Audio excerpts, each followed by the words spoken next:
What's up, guys? Welcome back to the channel. Boogie back again. Guys, I got a feast of multiple videos we're gonna be going through, guys. I have so many videos, and like I tell you guys, I don't always finish all the videos. What I do though is I link down below all the videos, all the content creators, all the channels that I like to react to obviously to give them credit, but also for you guys who want to go follow them. Maybe you like the channels and you want to continue the conversation or just to watch the full video, because for me, I pick out parts and pieces that I believe people are going to learn from. You feel me? So let's get into it. The first video is going to be from Whatever Podcast. Shout out to Andrew. This is Andrew, and this is Brian, right? So in this video, the women were literally talking about why they want men to accept born again virgins um, to marry them. So let's get into it. Without further ado, let's go. Subscribe, like. Don't forget to support your boy. Road to 10,000 subscribers. There is no point. You did say born again. No, virgin. not Yes, you I. did. I personally did not. I never said born again virgin. You Those guys words brought never up came the out of born my again mouth. virgin like as like a joke or whatever, but like spiritually, yeah, I take it very anything, seriously. I take born again. anything that I've very done. Yeah, none of us have Not a referenced joke. that. No, sexually, any drugs I took in the past, anything that I was involved with, it's not in my life anymore. And so, if a Christian man were to come to my life and look at my past and be like, "Oh yeah, you do have the fruits of the spirit now. Your life has changed. Your actions are changed now. But you did that 10 years ago. I don't want to be with you." I would dare to argue that that's not a true Christian man, because a true No Christian. bullshit. That's bullshit. That's exactly. Lies. Yeah, that's what That's they're fine. arguing against. You cannot. And go ahead and try. I can't wait to hear this. Okay, you know Why what? don't you go ahead I'll take and it try back. to I'll take it justify back. He why could be, it is he that could be a man Christian man. who is hang on, a man has held his entire life celibate, let's say, and he's devoted his life to God, and he wants to get married and have a nice family. And he goes to you and he finds out that you fucked 100 dudes and you're on Look. camera getting gang banged. Can you Okay, explain to whoa, me? wow. Let's just assume That it. We're was assuming it for the That's sake of not argument. true. extreme That's not example. true, You by did. the way. I just want Not to make saying that. you did. Okay. Not saying you did. Want to make that I'm clear. saying for the purpose of the hypothetical. Mm-hmm. Okay. You got gangbanged by 100 dudes. It's on camera, right? They're jizzing all over your face. Okay. Right? They're having a great time with you, let's say, in this hypothetical. This man you're saying is not Christian No, I'll because take he that says, back. look, I don't want to marry a woman who has that background. So I would say he doesn't have to take me as his wife. He doesn't choose to. But I would say someone that's equally yoked as because I could date an ex-gang member that's been with X, Y, and Z, probably even has a daughter or a son, because we're born again. We have a new life in Christ. We have a future and hope in Christ. That the past is the past, and God, the Holy Spirit has the ability to redeem you and to transform your minds, your habits, everything. And so I don't disagree with that. But if I'm like, you know what, I don't want to be with him because of X, Y, and Z. That's my choice, and does whatever. Same thing with the man. Well, let's back. Okay, so he can also have the Holy Spirit can also tell him that you're not going to be a good wife. Like, why is it that when men have preferences, the ladies have an issue with it? The Holy Spirit can tell her not to get married to a man who's not going to pay all her bills. The Holy Spirit can tell her not to marry a man who's not 6 feet tall. The same Holy Spirit can tell her, not to get with a man who's not going to protect her. For some reason, the Holy Spirit can tell them all these preferences they want in men, but the same Holy Spirit can't tell men what not to be with women who have been sleeping around. It's like it's just a preference. I hate when they bring God into this, because these same church women, for some reason, don't want men who are in church. You guys ever ask yourselves a question why women who want men who believe in God, they never choose men in their churches? They get out of church, come outside here looking for men who believe in God, and then they friend zone the guys in church. They call them brothers in Christ. Why don't you get those guys in church? Let me guess, you're going to say they're too corny for you, they're not cool enough, they go to church too many times. The double standards are crazy. Back up and see if this actually logically pans out here. Let's assume that this man is with you and doesn't know anything about your past. Okay. You're extremely devout. He adores you. He thinks you're great in every conceivable way. He knows for sure that you are pious, that you love the Lord, and he loves the Lord as well. Okay. Okay. Then one day he's scrolling on YouTube and he finds or not YouTube, but wherever. And there's a picture that pops up. Maybe somebody DMs it to him and it shows you getting gangbanged by 50 guys. Then he goes to you and he's like, look, honey, yes, I agree that you're a Christian. I agree that spiritually you are epic. But I do not want to marry a woman who has been gangbanged by 50 dudes. Right. Then he Is would he have. hang on. Is he doing anything wrong? Technically, no. He could have that. No. He could make that decision. But There's what I'm nothing saying wrong. is that even in that situation, which is not true, I would like to I'm think not that saying it's we true. would Listen, express to our, all of you our out there in the testimony. whatever land, I'm not claiming that this actually happened. Okay. We're just engaging in a hypothetical. Yeah, but I still beg to argue that a Christian man that's really understands the gospel and Jesus and what he brings us from. Oh my God. That people can look past that. I'm not saying all Christian men will, but there's Yeah, he can look past it, but he doesn't have to marry you. That's the whole thing. Like, he's not, I mean, someone doesn't have to judge you to be with you. For example, like if somebody doesn't have to, I need a very good example. For example, if someone used to, I don't know, steal, they go to jail, they do their time, and then they come out, I don't have to be their friend. But at the same time, it doesn't mean I'm going to call them, oh, you're a thief. Or I'm not going to disrespect them, but I don't have to be their friend. So the same thing, like, until women can, have the same mindset about, because when men say, stop judging us for our height, because women judge men on things we really can't control. Sure, we can control the money to some extent, but I can't control the fact that I have a bald head. I can't control the fact that I'm not 6 feet tall. So women will judge me for that. But for things men judge women have control of that. You have control of the number of people you used to sleep with. So if a man doesn't want you because in the past you used to be for the streets, there's nothing wrong with that. But then they bring God to shame men. Christian men that would look past Sure. a gangbang. There's secular men who would look past it too. Right. But the point here is not whether or not they would look past it. The point here is whether or not it's unchristian of them not to. I guess it would. I don't. It's hard for me to say it's unchristian. I don't like that I said that earlier. That he's not a Christian man, so I'm gonna take that back. But I would say like, it's kind of like the whole. I don't know. I would have See, to she's study speechless. on it more. But I just know that There is nothing to study. There is nothing to study. Sure, God says forgive those who do wrong to you. But he doesn't say throw parties with them. He doesn't say, okay, now hang out like as if they did nothing wrong to you. Sure, I forgive you. You wronged me. You apologized. But okay, I'm going to move on with my life. Move on with your life. There is nothing wrong with that. And I'm not the most Christian person, but I'm just saying, like, God doesn't force people to marry other people who have been living crazy.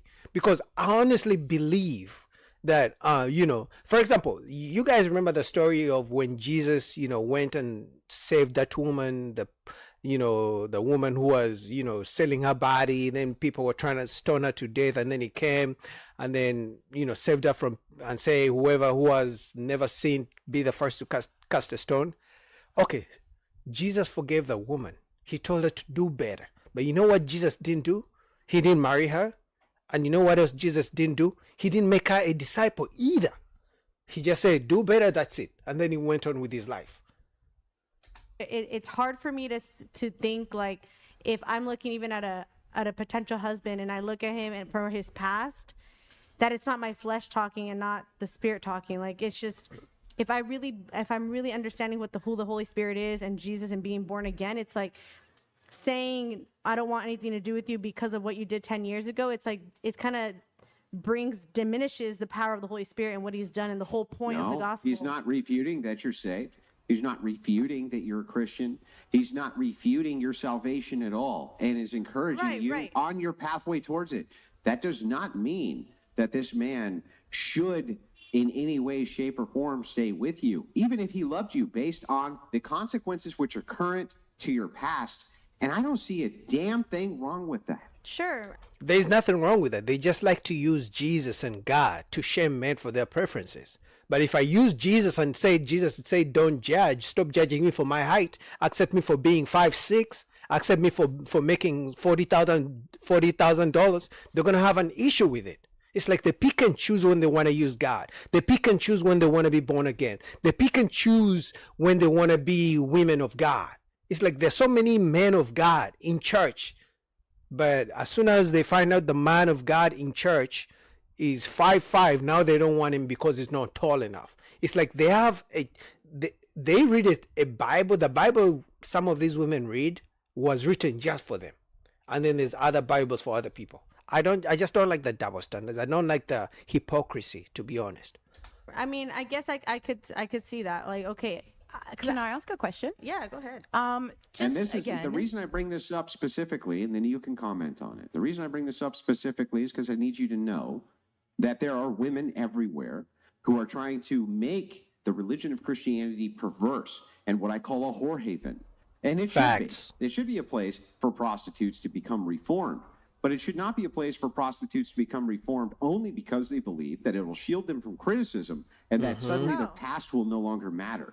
That is an absurdity, and that is a trend which is happening. And I believe that the exact type of gospel that you're expounding on here is pushing people more towards that than would be pushing people more towards Facts. reason and an actual relationship with the Lord. Facts. Go ahead. In fact, I'll go beyond and say these women who claim, oh, I used to sleep around, but now I'm a born again virgin, so men should accept me. If you gave them two choices and you tell them, hey, listen, you have a son. He has woman number one. She's a good girl, never been in the streets, never got her cheeks clapped. She wasn't out here, doing her thing, sleeping with a bunch of men. And then there's a woman here, who has been for the streets, maybe a former stripper, whatever she was doing in the porn industry. Which woman would you want your son to choose? Trust me, most of them would say number one. So I just don't like the double standards when it comes to them. oh, mate, I kind of agree with that. My whole Wait, but your question, you were going to make a question. my whole question was just going to be this: if we're talking about a hypothetical situation of forgiveness, wouldn't you want to be forgiven for the things that you've done in your past? Therefore, if you have a look at Yes. the greatest commandment, one of them is to love others as you love yourself. So I'm the would chief of that sinners. not? I am the worst of the so- worst, the scummiest of the scum. The Well, we knew chief that. of all sinners is sitting right here. Thank the Lord Yeah. that forgiveness is available for somebody like me. I'm still not marrying one of you fucking whores, right? That's I'm not saying you specifically. Yeah. What I'm saying is from the perspective of a Christian man who says that, Yeah. what the hell would be the problem Well, with that? my question then, in the Bible as well, there's the scripture about that gentleman that was actually forced to marry a prostitute. I'm sure you know it a lot better than I do. But then what would you kind of Hosea? comment? Is that it? And he literally was called to marry a prostitute and she's still Hosea. sleeping around with people and he was went called to still love he her. literally went to go get her. So I'm just curious And as to what show- your perspective would be on something like that. If you're saying that Now, there's there no could be specific obligation. cases, Yeah. like there could be a specific case where via divine command you were called to marry a prostitute. I'm most certain that such a thing could occur. But so what? So what? That has no bearing at all on whether or Another not man. it would be unchristian for a man who is devout, who comes across you and knows that you're devout, but still knows the consequence of your past. Like, for instance, what if you had 4 kids from your past? Sure, Yeah. your sins are washed clean. But does that That's mean that true. he has to deal Be with your stepfather? 4 kids from other dads because No. your The sins are washed consequences are clean? still Doesn't, hang there, on, hang on. yeah. Doesn't that seem absurd to you? I don't think It doesn't seem absurd to them because it benefits them. So the whole thing, and this is what they're going to start saying, that if a Christian man doesn't want to be a stepfather, he's not Christian. So, he's not obeying the law of God. God said love everybody. So you should love me and my 4 kids from these other 4 guys who didn't love the kids. You see how they use God to try to guilt men and to attack men's preferences? It's like they pick and choose. But that same God says don't judge. But they're going to judge you if you don't have the money. Because best believe, there are plenty of men out here. But even the ones they want to be stepfathers, they want them to be tall stepfathers. They want them to be rich stepfathers, because I mean, if you're gonna take care of the four kids that she has, you gotta have some money, right? So she won't choose a broke stepfather. She will choose a rich stepfather who will be able to help her with the kids that she has from other men. So the hypocrisy is just crazy, man. So they have changed it from I'm the prize, I'm the queen, worship the ground I walk on and accept me and my four kids and my past, to now, oh, God said forgive and love other people the way you love yourself. Yeah, I can love someone from afar. I don't have to be with you to show you that I love you. Love would be, I can be kind to you. I can say good morning to you. If you need $1, I'll give you $1, but I don't have to start a family with you. Anyone's prefaced this with obligation, but I definitely agree with what you're saying. I'm just asking hypotheticals in return for your opinion on them, but I definitely don't think there's any obligation in any capacity. It's possible you can have a divine command within the realm of logical possibility for all sorts of things. Yeah. But whether or not this is so doesn't mean that it would be unchristian for a man who is a devout Christian to push him towards marrying outside of his preference. And in this case, for a low body count, or for a woman who has been chaste, what in the world would be wrong with that? Yeah, no, that's fine. I think that no one should be pressured or forced into marrying someone. Using God, I get that. But let's just take that same Christian man.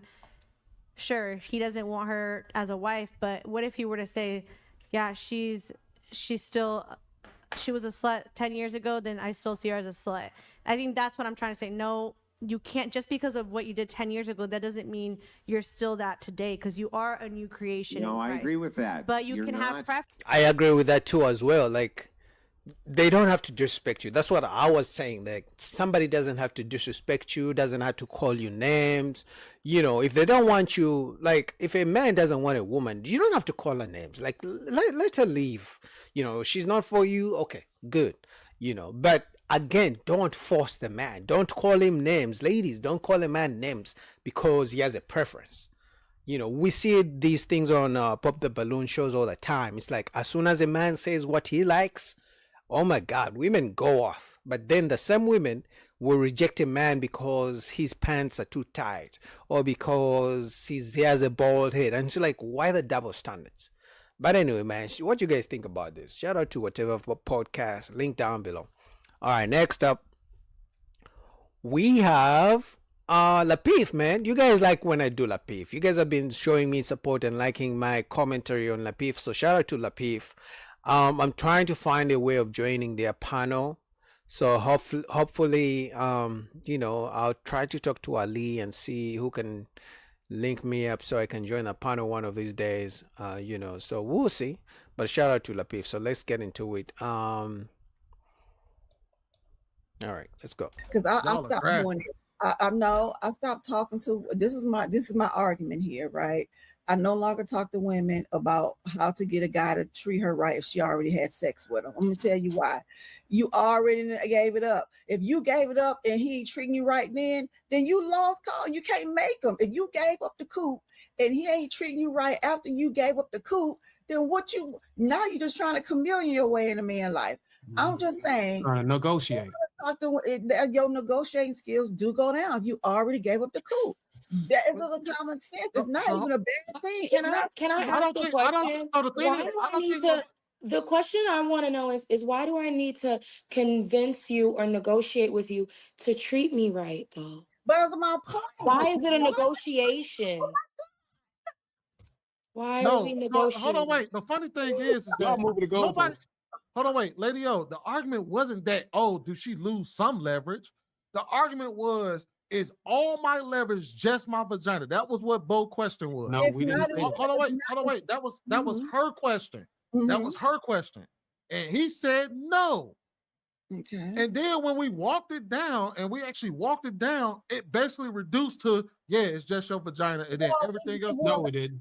Yes, it did. The thing is, it's not that it's solely, but I mean, at the same time, it is kind of like a big be honest. Just say it's solely, so she can just be honest. I'm just saying she really do lose her, and this is just. I'm not trying to be funny, but I guess I'm gonna use this anecdotal because this is just what I've experienced over the years, just by outside, being rather on social media or being in the real world, talking to younger women, I promise you, once a woman gave up the cakes, it ain't nothing else she can negotiate. I'm just be honest with you. It's just, I don't know why. It's just a hard concept to understand. Ladies, your vagina matters, okay? And I'm just saying, and you should does. want your vagina to matter, okay? So yeah. It does. That's why they like to call it, the 90-day rule. Make that guy wait 90 days. Make that guy take you like on multiple dates, 10 dates before you give up the cooch, whatever. Like, that's why they have all these weird rules. If it didn't matter, they would give up as soon as they see the guy. Now they're gonna do that for the likes of Chris Brown and the celebrities they like, but for the average Joe like Boogie, they're gonna try to make him chase for it. Oh, they call it, I'm gonna make you work for it. So it matters, and they know. That's why men have an issue with it. It's like they're gonna make you pay for all the dates, make you wait 90 days. But I think the issue for me is, for a woman who's gonna bring value to a man's life, it's not a big issue. Now, for a woman who's scared that she doesn't have anything else to offer apart from the cooch, then she's gonna have an issue, and she's gonna use it as a form of manipulation. You should want your vagina to matter. So hell yeah, it should be a big damn deal. Y'all use it every day when y'all want some damn money. So when now all of a sudden you mad because a man look at you that way, y'all gotta keep it real here, ladies. We got to be real. Stop being this. And I'm not talking about you ladies up here. It's a liberated culture, bro. Ladies, it really is.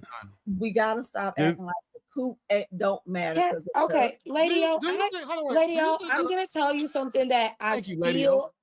I just feel this, and it may not be true, but I feel like a lot of your opinions are subjugated in the fact of you've raised 4 sons, so your opinions of truth come from being in a very male-centered life. It's been all about your sons, your husband, your man. You're like What's wrong with that? Full of men. But what's wrong with that? That's the issue, because men never speak up. But as soon as a woman speaks up for men, other women like her don't like it.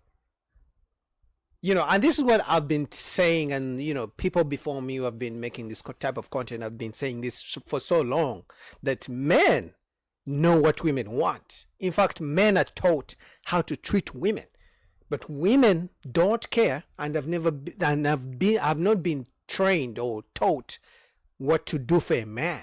Because all she knows is what a man can do for her. So as soon as a man says something, she doesn't even know what it means, because her entire life has been, what is a man going to do for me? So this woman is literally just saying how men think, and she doesn't like it because she doesn't care.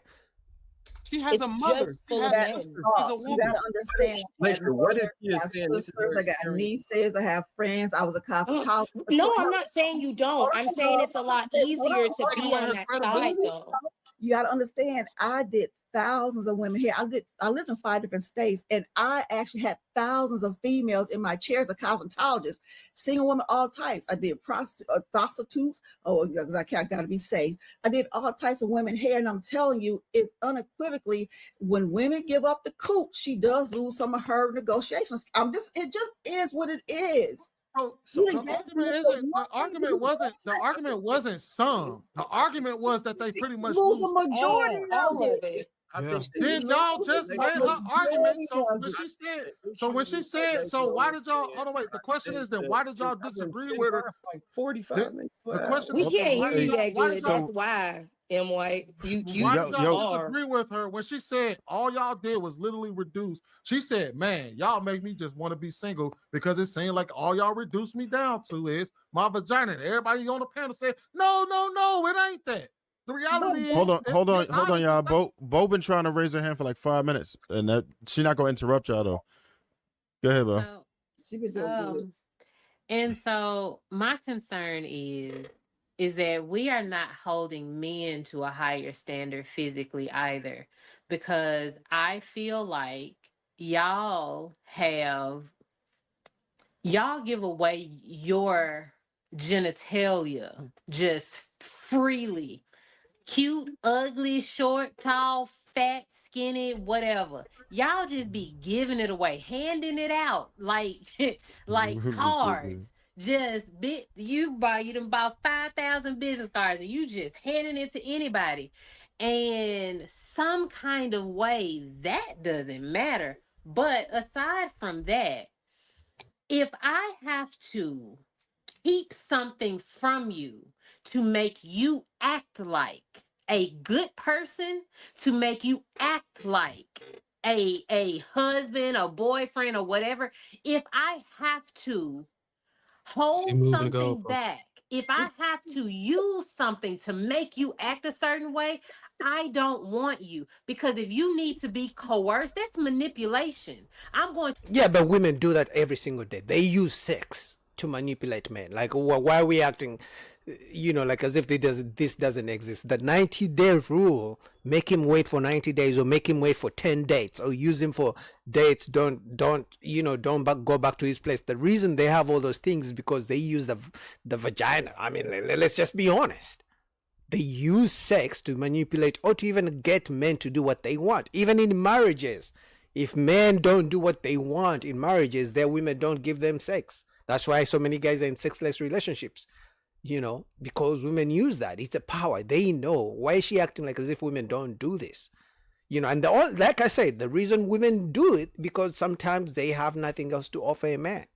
To hold this back so that you'll be a good boy, that is dumb. Because what we do made that with argument? our bodies is of nature. It is a natural thing that happens. Attraction happens. The act of sex happens naturally. It is what our bodies do. Now, do you give it away to everybody? Absolutely not. You shouldn't want to. Your body should not react to that many people, because it shouldn't be that easy. Well, how many people should it be Men then? are. What? How many people should it be then? I don't listen. That's not for me to decide. Okay, first of all, I'm gonna tell you where you messed up at. What? You move the goalpost when you start saying I shouldn't have to keep my vagina to get a person to act right. This conversation wasn't a matter of making a man act right. It was a matter of compelling a man to marry you. The man can still treat you with some common decency. Make a man. That's the same thing, Darwin. No, it's not. No, it's not. That is manipulation. I know a couple right down the street right now that's unmarried. He treat his woman just like I treat my wife. Can you hear me now? Facts. It does not mean a man is not going to treat you with some common decency like a human being, like you, a woman, whatever. I know you don't want to use the term woman, like a person. No, we don't want to use the term female. We like the term woman. We don't like female. Oh my God. So this is what I was trying to say earlier. But do you get what I'm saying, though, right, Bo? No, I don't. You literally didn't understand that this wasn't a matter of his bleed behavior. It was a matter of getting married. My point's gonna bleed into what you're saying. The thing with Laisha, I think what Lady O perspective comes from is dealing with men and understand how men think. Yes. And just because women don't agree with how men think, it doesn't change the way that men think. So Facts. That's the issue. Like I said, most women don't know, they don't care, and they don't even want to learn how men think, what men want. That's why when you go on a date with a woman, she looks at it like she's doing you a favor. Like, what are you going to do to impress me? What type of expensive dinner date are you taking me to? In fact, most women think when they go on a date with you, it's their time. That for you, you had nothing else important to do but to take her on a date. It's like they go on dates so you can impress them. In fact, they use the word impress me. Why should I choose you? Instead of, they should look at it like, okay, I'm getting to know him, he's getting to know me. I'm seeing what type of guy he is, he's getting to see what type of woman I am. They look at it like, impress me, do for me, me. That's why once another woman says, hey, ladies, this is how a man thinks, this is what men want, this is what men like, they call her a pick me, because they've never been in a situation where they have to learn what men want. It'll come off as if she's siding with us when she's just explaining how men actually think. When men say they think a way, women tend to argue that you shouldn't think that way because we don't think that way. Facts. And I think that's one of the things that feminism did that hurts the worst, is it equalized the understanding of how men and women behave biologically and think. And when you do that, you hold us to the standard of how you as a general collective of women think. Yeah. And then you say that's incorrect because we don't think that way. Like that, but yeah. The majority of men will say we think the way you don't think. But feminism says that we're just people. And social constructs created gender and these thought processes behind it, and it'll have women putting expectations of women on men instead of understanding who men are and dealing with it accordingly or not dealing with it at all. But to expect men to be women is where you're going to run into conflict and problems over and over and over again. So when Darwin says that you lose the value, it's not just when you have sex. Like, so if I could, it's a nuanced point, right? You love nuance, right? The nuanced portion of it is, as a virgin, you have the most leverage for marriage, was his point.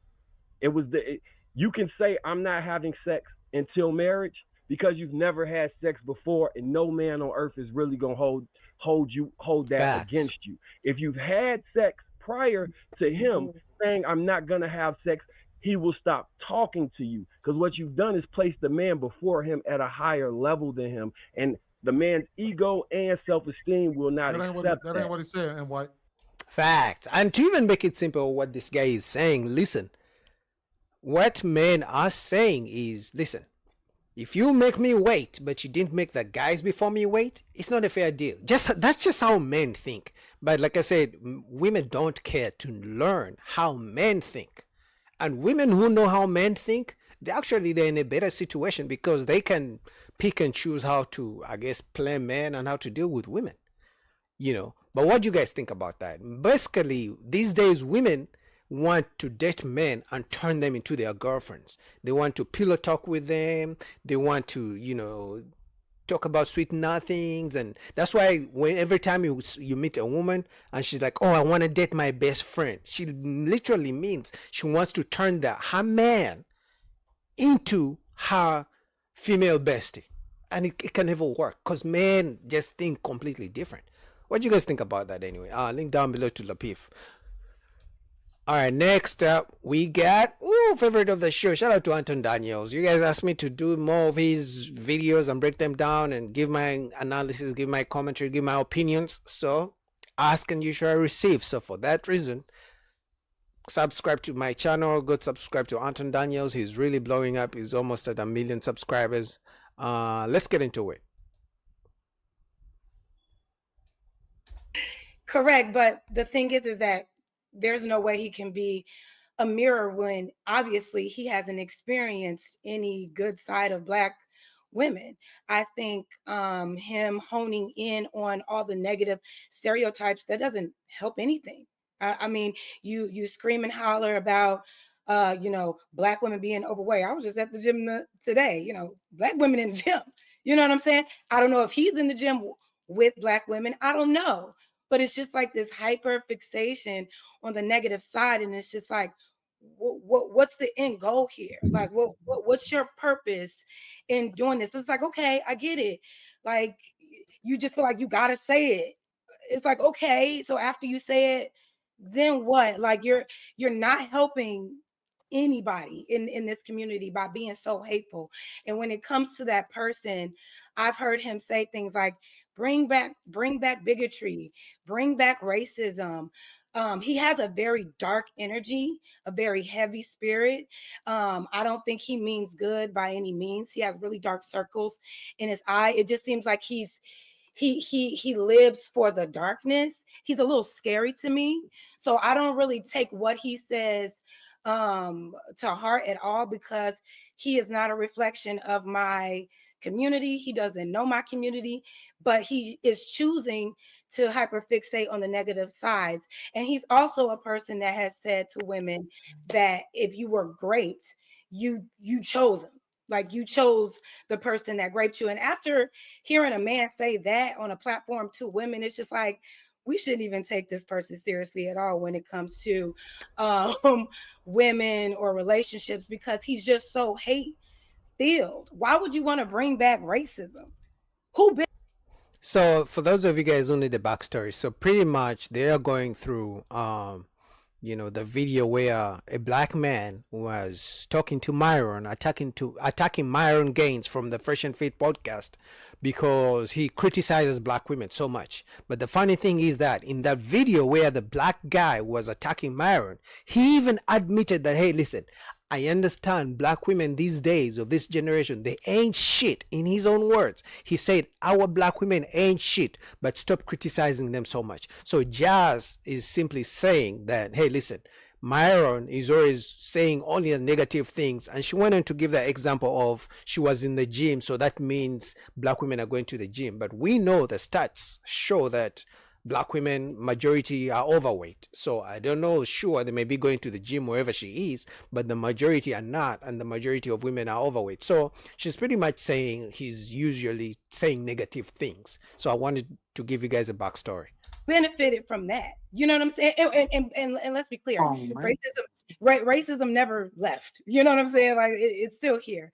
But I'm saying, like, why are you so gun-ho on like caping for all the negative things in society, all the hate-filled things, and then try to mask it as freedom of speech? Like, yeah, you have the right to say what you want to say, but there is consequence, which is why allegedly he's been demonetized off of all these platforms. Because who is this rhetoric actually helping? There are people that don't want to be associated with this person because he is so fucking negative about everything all the time. Brands don't want to be associated with that. People don't want to be associated with that. And it's just like, who are you helping with this rhetoric? Who are you helping?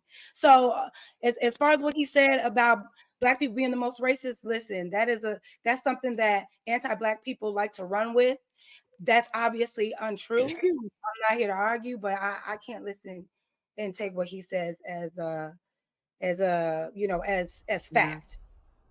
My only question is, sure, Jazz, everything you said about Myron, okay, sure. Let's pretend I agree with you. Everything he said about black women, he's too negative, blah blah blah blah blah.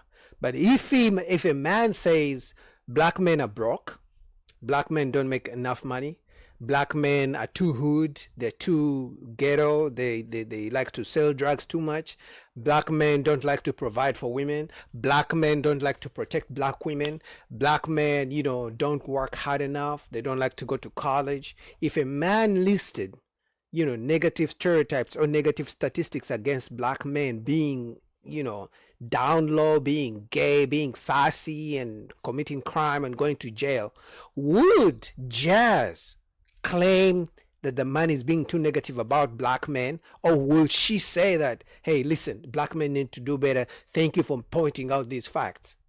And the reason I went on to say all that is because Jazz and some other women pick and choose when they claim something's too negative. So when it's about women, they claim it's too negative. When it's about men, they scream, hold those men accountable. So I just wanted to paint you guys a picture of the double standards. When you ask, I feel like I'm sorry. No, I'm sorry, but I just wanted to respond real quick to what she was saying, because she said something. She misspoke on what I was saying earlier. I know whenever I was speaking about Myron being a mirror, I didn't say to just black women. I said he's a mirror to the people that he's speaking to. The people that are at his shows, it's not just black women. So it's you talking about the panel. It's multicultural people that are on his panels and that he speaks to. Even if it's not just women, whoever he's dealing with, he is a mirror. Anton literally just gave an example when he did speak highly about the black women that was on his panel. When he came, and I even watched that specific podcast whenever Anton had Myron on there, and he spoke highly about all of those women. And that is a time when there was no hatred, there was no negativity going on. So if we're going to speak about things, we need to speak accurately. And I just want to go ahead and say that that's your opinion. Your opinion is your opinion. That's very subjective. All the things that you were talking about is very subjective. But when it comes down to actual facts, Myron has shown time and time again, and will continue to show that he is a mirror. He gives what you give. Whatever you're giving out, he's going to dish that right back out to you. If you're giving out love and care and compassion, he's going to give that to you. But if you're giving out ugliness, you're giving out hatred, you're giving out you know, you spewing out lies, you're doing all kind of stuff, he's going to give you that same exact energy. You're being ugly, he's going to be ugly. Yeah, so I thank you for that, for clarifying what you said. But again, I don't think he's a mirror to anybody. I think he goes out his way. He sits in a room by himself and screams. He's sitting in a room with full of people on a panel. Nah, he has brought people on his podcast, so I don't agree with Jazz. Sure, does he have his own, you know, little segment where he just talks to the camera? Yeah, but if you've watched Fresh and Fit, he goes back and forth with the really majority non-black women, if we're going to be honest. Those women ask to. I just want to correct real quick before you keep. But I'm not done speaking, so there's nothing to correct. I'm not done speaking, so there's nothing to correct. He's in a room by himself. He's not in a room by himself. Kamara, I'm not done speaking, so there's nothing to correct at this time. Thank you. So if you could just give me He's not in the room by himself. If you could just please give me the respect I gave you while you were talking, that would be so great. And I love your haircut. Could be so sassy. Thank you. So like I Did she just say I love your haircut after being sassy like that? Oh my god. Jazz, I like Jazz. You guys don't like Jazz. I like Jazz. I even actually think she's really attractive. said, I don't think that he is a mirror to anybody. And like I have said, he does sit on his string when he's not doing his show with the ladies and with the other guys that are on his show. He does sit in a room by himself on his stream, in Twitter Spaces, in all of these other streaming platforms that he's allowed on, and spews hate unprovoked. Goes That's and what you trolls, choose to listen to. women on Instagram who are minding their business, whether they are OnlyFans models or just regular women in general. He goes out his way to be hateful towards them. So, and this is a fact, right? This isn't subjective. You could go there's proof of this. So while what you're saying is, I'm sure that there are women that have said things to make him, I guess, go off and blow horn. I guess whatever a woman disagrees with him or claps back at him, I guess that gives him the right to be aggressive and rude to them.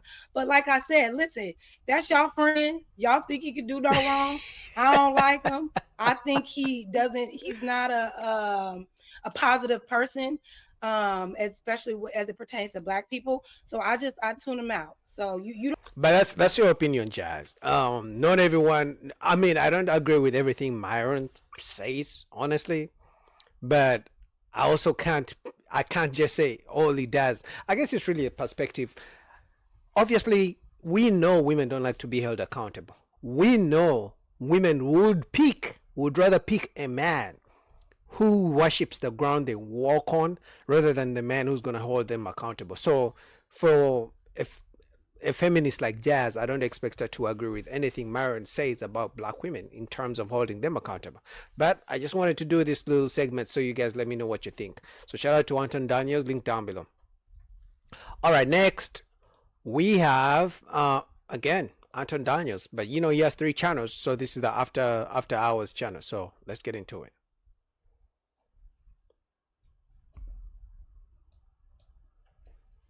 All right, question for the fellas, and be honest. Would you marry a woman who is a perfect 10 to you, who is like amazing, like magical? She's not like anyone you've ever met before. She's literally, if you could build a woman to be with, this is her. Would you marry her if you met her and she told you up front that from her previous life, she had a really high body count, but she's completely clean. She has never met anybody that you know. She never did anything that's online, and none of your friends or family would ever find out. Would you date her and marry her, despite having a really high body count? It is crazy. If she's honest about it, and no one else would ever know. We say body count is a thing, right? So is it enough of a deal breaker that you would not stay with your dream woman? Dream? Because of it. Dream? Like, which man says my dream woman is a woman who has been with 100 men? Dream? I like the way they pick and choose certain words. Like dream? Oh my God. Let's get into it. Let's see what the ladies have to say. So am I supposed to answer the question she posed or the question that she was really asking? You could say whatever you want to say. Because she said if she told you up front, would you stay with her if she was perfect? If she told me that up front, I wouldn't stick around to find out that she was perfect. So basically, if you knew, but she was perfect. That's why. But how is she perfect? How does having had 100 women in 100 having slept with 100 men in the past make her perfect? That's the thing. That's the Disney fantasy BS they sold us. Like in our feelings, just be in your feelings, and she's a perfect woman. By that alone, it means she's not perfect. No, fuck that shit. Man, what? We just heard somebody say somebody married a doll. I saw a man marry a car. Y'all is taking that lady with that 100+ bodies. Come on now. Come on. Okay, I forgot. We're fronting for the internet. Sorry. Well, I mean, if you were a 55-year-old, she probably does have 100 bodies. That you add that up from like 18 to like 55. A lot. That's a lot. Even at 55, that's kind of ridiculous. I think most men would say no, they would not stay with her. No, they wouldn't marry her. But I mean, you have people like Kareem Stephens, whatever, Superhead. He's married. The porn stars get married all the time. Like, people do it. With me. Yeah, they get married, but to what type of men? They get married to men who didn't want them. You know, they wanted the celebrities, but they didn't get married to the celebrities. Now, and also, in those cases, those guys don't even really know how many bodies that woman had. Like, no woman ever told a man, I've been with 100 men, and the man is like, yeah, you're the perfect woman. Like, that's crazy. The men who do that, for example, you know, if you guys know Adam 22, him and the wife are porn stars. They make money together. So that situation, even the situation is crazy, but you can see they do that for money. But a normal guy out here in the streets, a normal person out here in the world with a woman, and first of all, women are never going to really ever tell you how many men they've been with. To be like, I've had 100 men, now marry me. Like, very few guys, maybe 1 out of 1,000 is going to do that. Mika's logic, you've had sex with a lot of people with Mika. What? Huh? Well, you said you brought up the 55-year-old and she had a lot of sex. Mm-hmm. I guess if you're however old you are, you had a lot of sex just as mountain. You're just working your way up to the. Oh, so whoever was sleeping with me likes to sleep with children? What? How, ma'am? Age doesn't determine shit. Yeah, it would. It would. No, she's been married since she was 18. So Miss Smart Mouth. I'm confused though. I don't. Anyway. Yeah, I'm trying to understand what you mean. What's your answer, nigga? You asked me a question. Continue.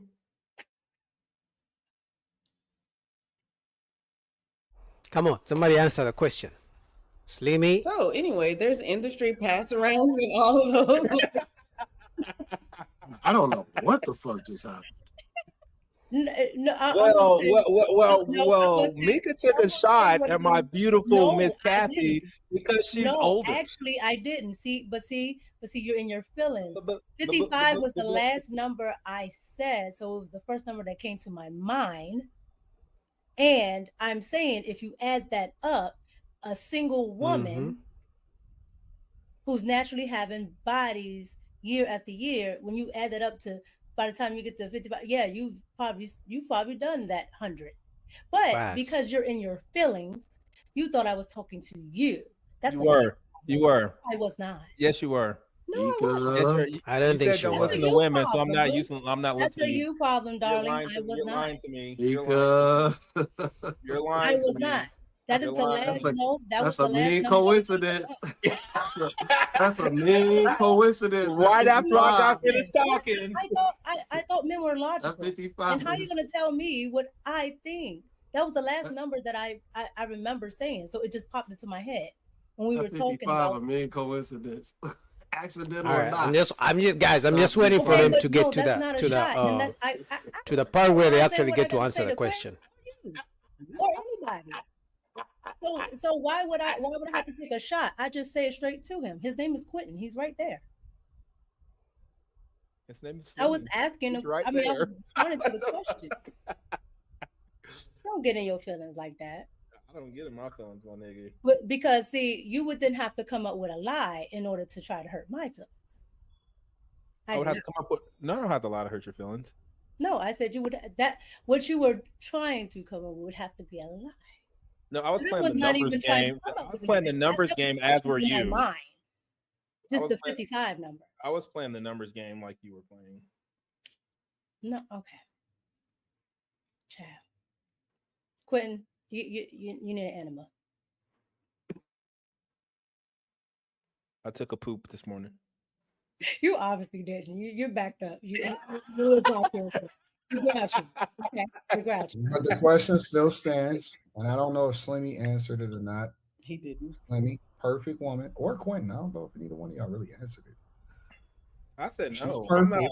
No, I can't. I can't. She's perfect. Perfect. No. I mean, She's not basically a perfect if woman she has of been different with 100 kinds. men. That's our point. I'll keep going back to how many freaking schlongs have been inside of her. Like I don't think I would be able to get that out of my mind. She's Most not guys perfect 'cause wouldn't. she got a lot of bodies. So Perfect from a looks perspective, based off like we going based off of what she said in the video, y'all. But If y'all had y'all passport, would y'all she's go not do perfect if she had it? a What lot of about y'all bodies. passport? Don't change that. I have my passport and I haven't gone to do it. Don't So change. next question.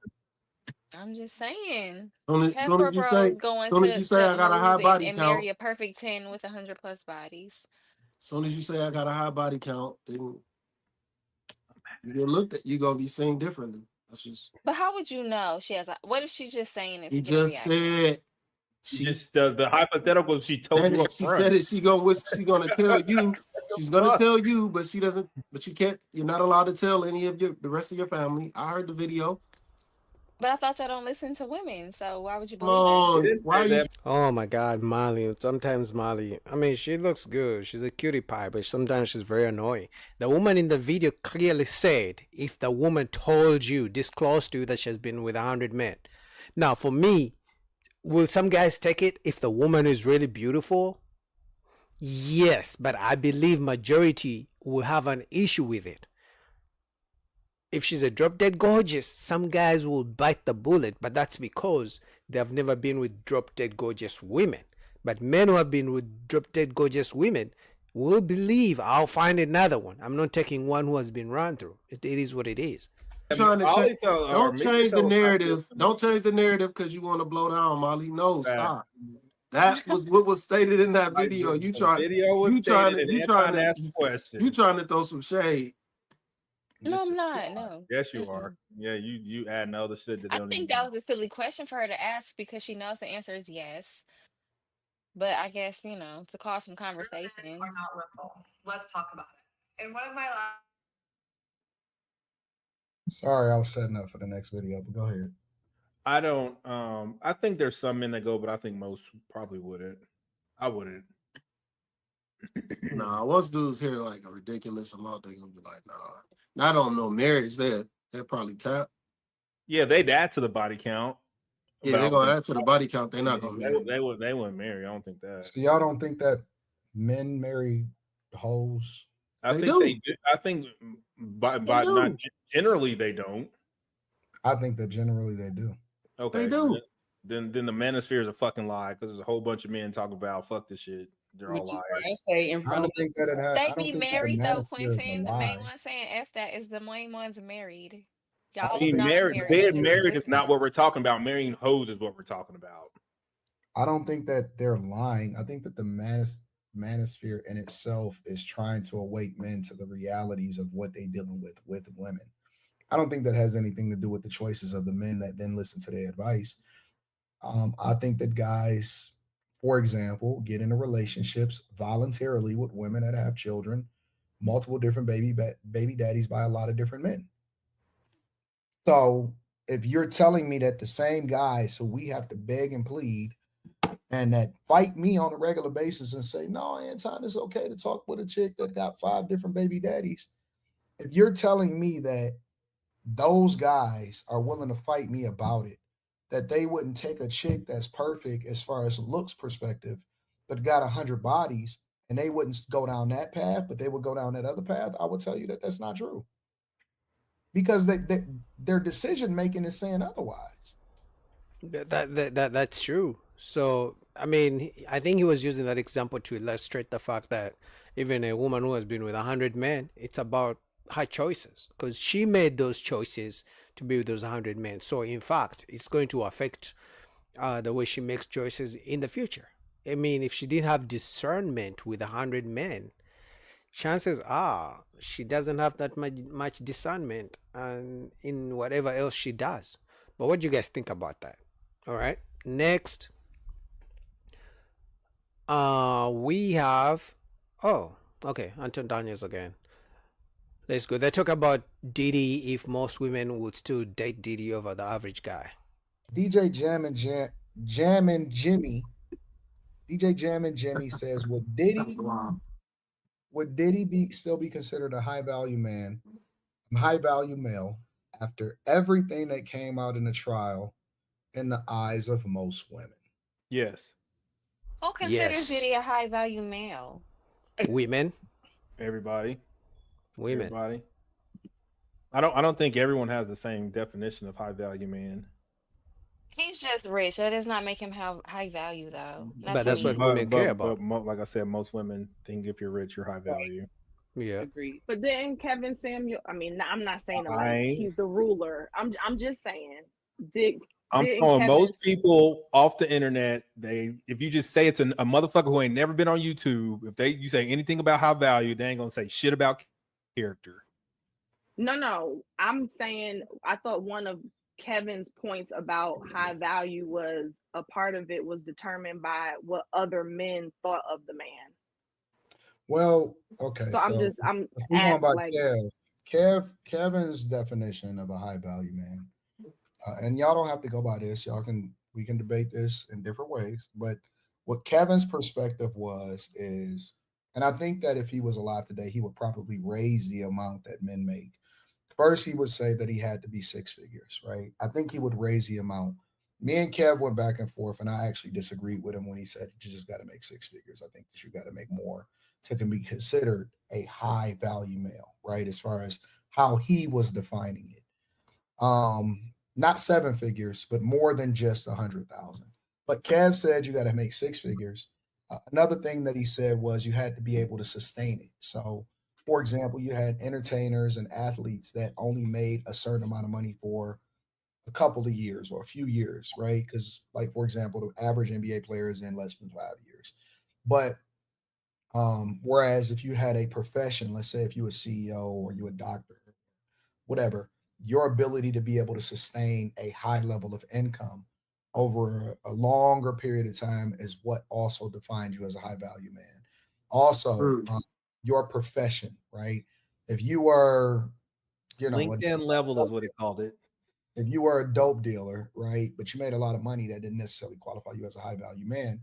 But if you did something legal that also, you can attach a label to you that will be respected by other people, that also considers it. The organizations that you made, adding value to other men, can they network with you and stuff like that? So his definitions of a high value man extended beyond just the money that you made, but at the same time, I don't think that it also, I've never heard him say anything as far as like morally, you know what I'm saying? I didn't hear him say or define it to mean anything as far as how you lived your life. It was more or less what qualified you to do the things that you do and have the freedom to do what you wanted to do when you want to do it.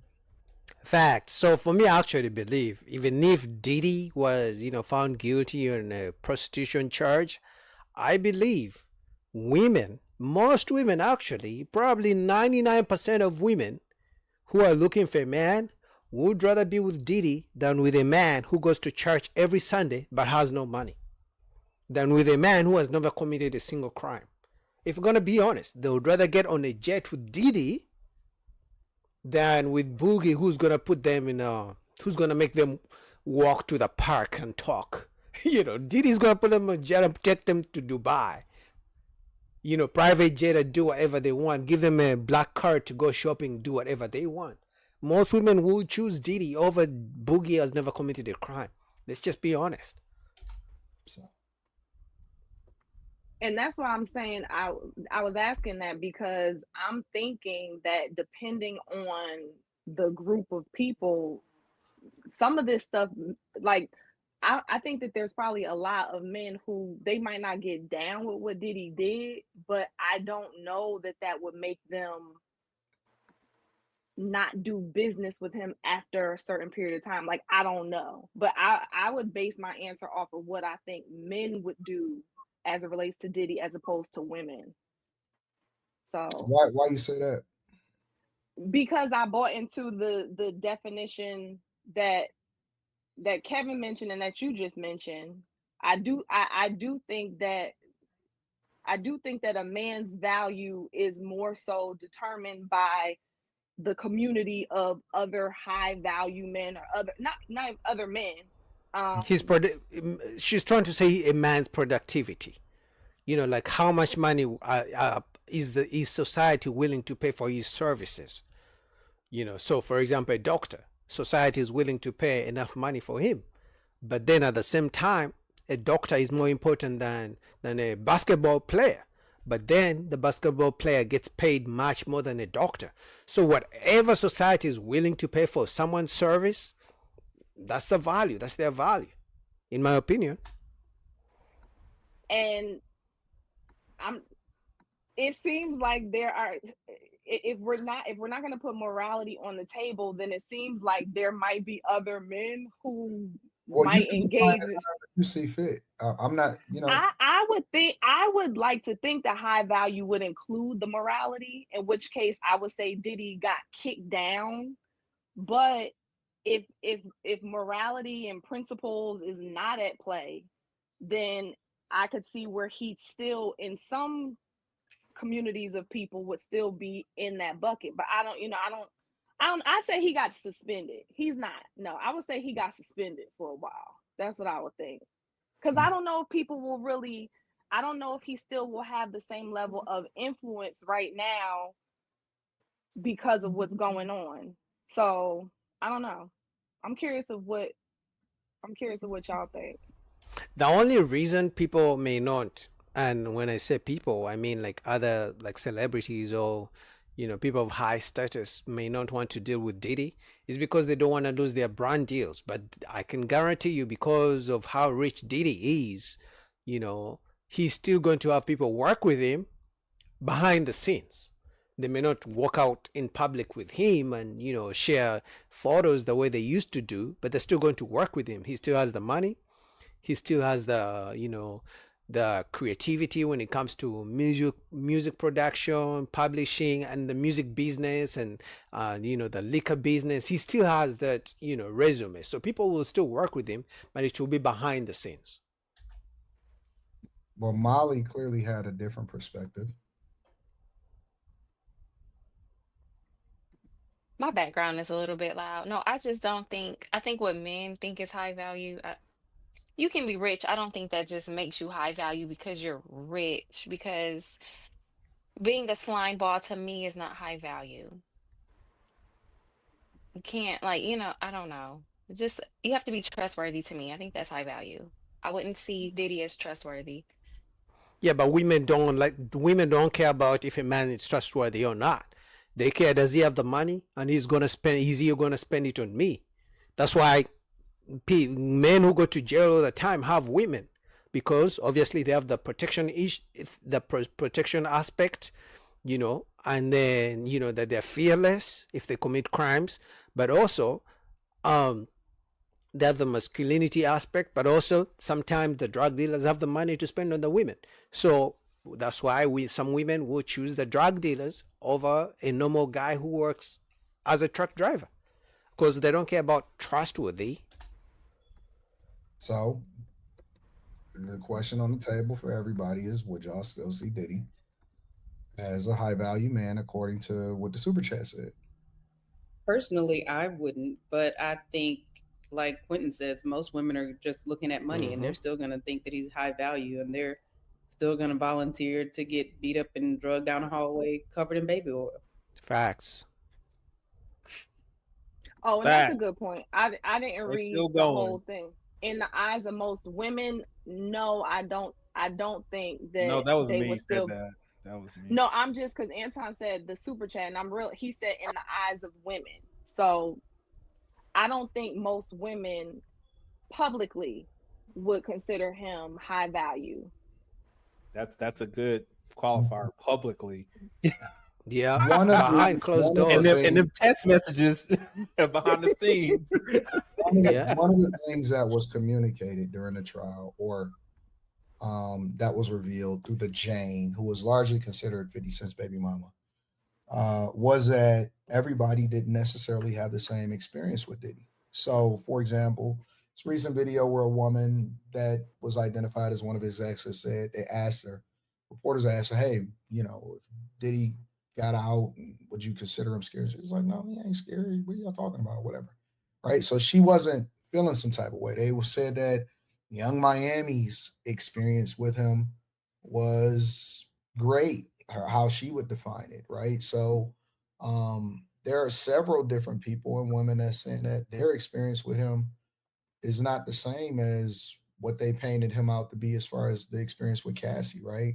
That they've never seen and experienced any kind of level of abuse or all of that type of stuff, right? So, But the Cassie's emotions were more involved than these women, I would assume.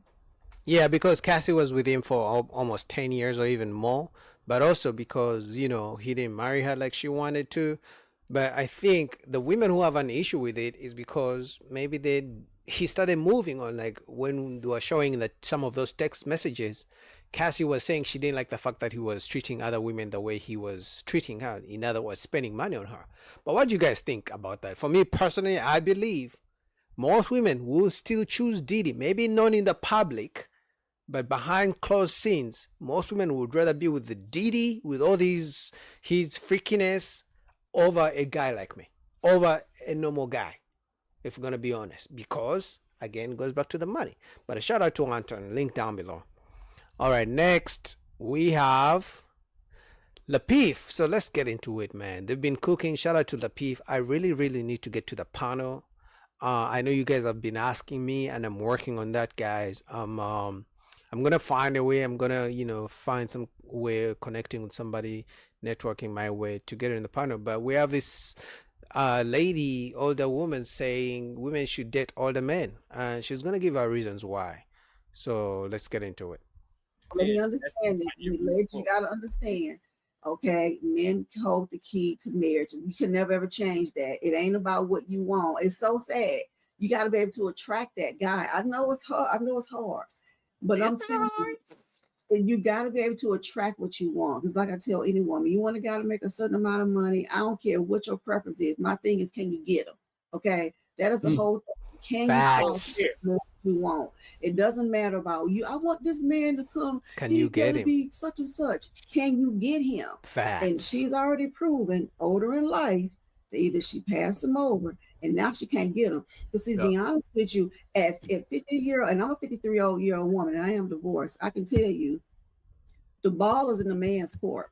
Because I can tell you, even when I'm out with my 63-year-old man who's 6'3", them women still looking at him. I'm talking about the younger ones. I'm talking about like 30-something years old. So trust me, when you 50-something years old, her best get her a 70-year-old man and cup of fuckery. I'm just gonna be honest with you. Go to her, find 70-year-old man that work out really good and take care of his body, honey. Because she's gonna be younger to him. Okay, to him she's gonna be younger. We got to be smart, ladies. We got to stop acting like we can roll with men. The chances of getting with the younger man is not high numbers. It happens, but not in the where men do. They don't fool, not in high numbers. And I didn't have to say it. Thank you. That's the reality of it all. Facts. In fact, I don't know if it was CGA or Anton Daniels, they said that most women have passed on the guy they were supposed to be married to. Because think about it, and I've said this, maybe once or two times. Think about it. Men approach women all the way from high school, all the way, let's say a woman is 50 years old. She has been approached from ever since she was in high school, all the way 50 years old. You were telling me for over 30 years, you didn't even meet one good man that you could stay with the way men approach women? We're talking about even an average looking woman. Men are going to approach her. But you're telling me in 30 years, God has just been sending you bad men. There is no way. So most women have passed on the guy they were supposed to be with long term, but they're still out here looking and hoping for God to send them Prince Charming. Like, you're going to be waiting a long time. And I'm not trying to be funny. I'm just being realistic from the 53 years I've been around the sun and how men work. And I read for them. I saw how they operate. They don't want older chicks like that. They will sleep with you and they may date you. But when it comes down to marriage, they usually want somebody, even my male friends is in their 50s. The reason why we don't get along to date, because they want younger women. They want women in their 30s. It's what it is. It's the fact. No, I agree with you, lady. Both. Nature, bro. Hey, Sweeney, what's the numbers on that? As far as, because from what you said earlier, I think you brought up some data that showed that people generally don't have a great disparity with age. It's usually a few years apart, typically, like the overwhelming majority. Things like 7 years or so. 4 years. So I mean, people typically do get together with people that are their age. Usually when they're younger. But here's the problem with that. Yeah, people usually date people who are closer in age, but more usually when they are younger. So a 21-year-old guy will get a 21-year-old woman. So all the way to almost even 30s, maybe even 35. But after 35, for some reason, men start, especially if the man doesn't have kids, he starts to go lower. So women go higher in age in terms of what type, the age of men they want. So a 35-year-old woman, the guy she wanted when she was 21, the 21-year-old guy she wanted when she was 21, when she turns 35, now she wants a guy who's 45, because usually he has more resources. Maybe the 35-year-old guy is still trying to find himself out. You know what I mean? And then the 35-year-old guy is now looking to date women who are 30 or even 28, somewhere over there. So when they're younger, they all date the same age. And then in their 30s, the woman goes older, the man tends to go younger. It becomes harder and harder and more competitive, no matter how you spend it. It still is more competitive. What keeps Tracy Ellis Ross from having a man is because she's a millionaire. And ain't no millionaire. Hold on, bro. You gotta let me finish the argument before you say no, it ain't. And ain't no millionaires checking to marry Tracy Ellis Ross. That's the reality. That's the reality. She can't find somebody on her level that's willing to pull that have that fluid, let her do whatever the hell she want to do in life mentality. And I think she falls more on the extreme level. I don't think she would move symbiotic with a man. I don't even think she would do what Bo does. I think she would go further than that to be like, you can't tell me shit. I'm not doing it. I'm doing my own thing. Bo would say that, right? Bo, would you not say that? No. Scenarios. Sweetie, that's valid. I don't think I'm combative like that. I don't think so. So, Sweetie, I believe your point is correct with that, but I don't think women who are making average or a tick above average are far removed from that mentality, right? Once a woman understands that she can provide for herself, she would still have the same type of thing. So if you can't be a hyper provider, then she's not going to give you much respect. So she's like, shit, I could do this. I don't really need you to survive. Well, yeah, fair so enough. I was just speaking specifically on Tracy Ellis Ross because I think because what she asked for is a far more extreme than I even hear the average woman who can just provide for herself or ask for. Right. No, I think the issue is women who make lots of money, and they know they're in the tax bracket that very few men are in. So let's say a woman who's a millionaire, First of all, she doesn't want men who are not millionaires or even more, because best believe just because she makes money, she still wants you to pay 100% of the bills. She will expect you to pay for the dates. She expects you to buy her gifts. She has all the same standards that women who make way less have. You know, they don't have such a big difference in things they want from a man. So she makes $1 million. She expects a man who makes $1 million or more, and she expects him to pay all the bills. But then at the same time, she expects the man to worship the ground she walks on because she makes $1 million. And men who are making that money, they're like, I don't know. I mean, yeah, sure, you look good, you make good money, but I'm not going to listen to everything you say. You're not the boss of me. You know, and then the woman is also like, you're not the boss of me. So at some point, they butt heads. So men are like, you know what? I'm not going to deal with you. Let me go get my chicken McDonald's. Man, like her expectations are a lot more lofty, to the point where, like, I would argue that the average woman would still be able to, she would be willing to at least compromise. What I don't see Tracy Ellis Ross as compromising. As a matter of fact, I see her as uncompromising. With money? No, at all. And lifestyle, whatever. It's not a matter of money then, if it's anything. Older. Thing you can't have the same demands you had when you was 20 and 30. That's just a fact. I don't care. It's just not the same. Okay, we all know the men don't even reach their financial peak till like 55 or 60 years old. So, you know, they do, if the ball is in the court, I didn't make the game, the rules, ladies, is the way it is. But it doesn't, but for us, we're older. Those are when she was young, because don't get me wrong, she's not an unattractive woman. She's in her 50s. To me, she looks good. But that's not enough. Kind of was unattractive to you and how you. It's not enough for me. I really want to understand when people keep saying men don't reach their financial potential until you said, what did you say, Letty? 55? 60.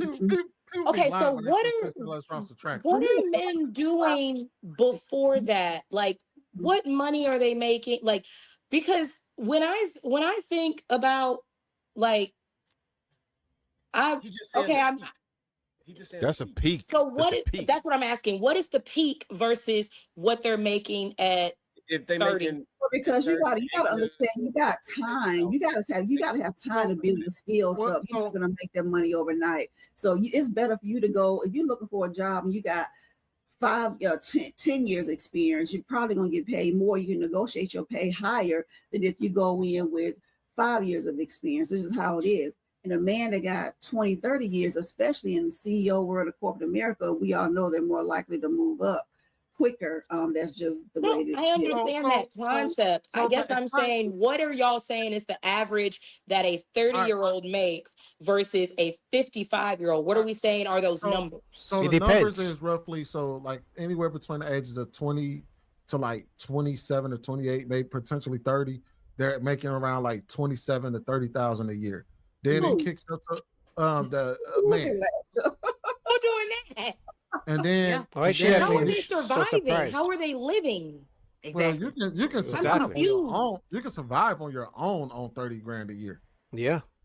As a single person. Yeah, because men are not doing their hair every week. They're not spending $300 to put in braids and buying weaves and makeup. So to women, they don't understand how men can survive on $30,000. But a man who has no kids and has a roommate can survive on 30 grand.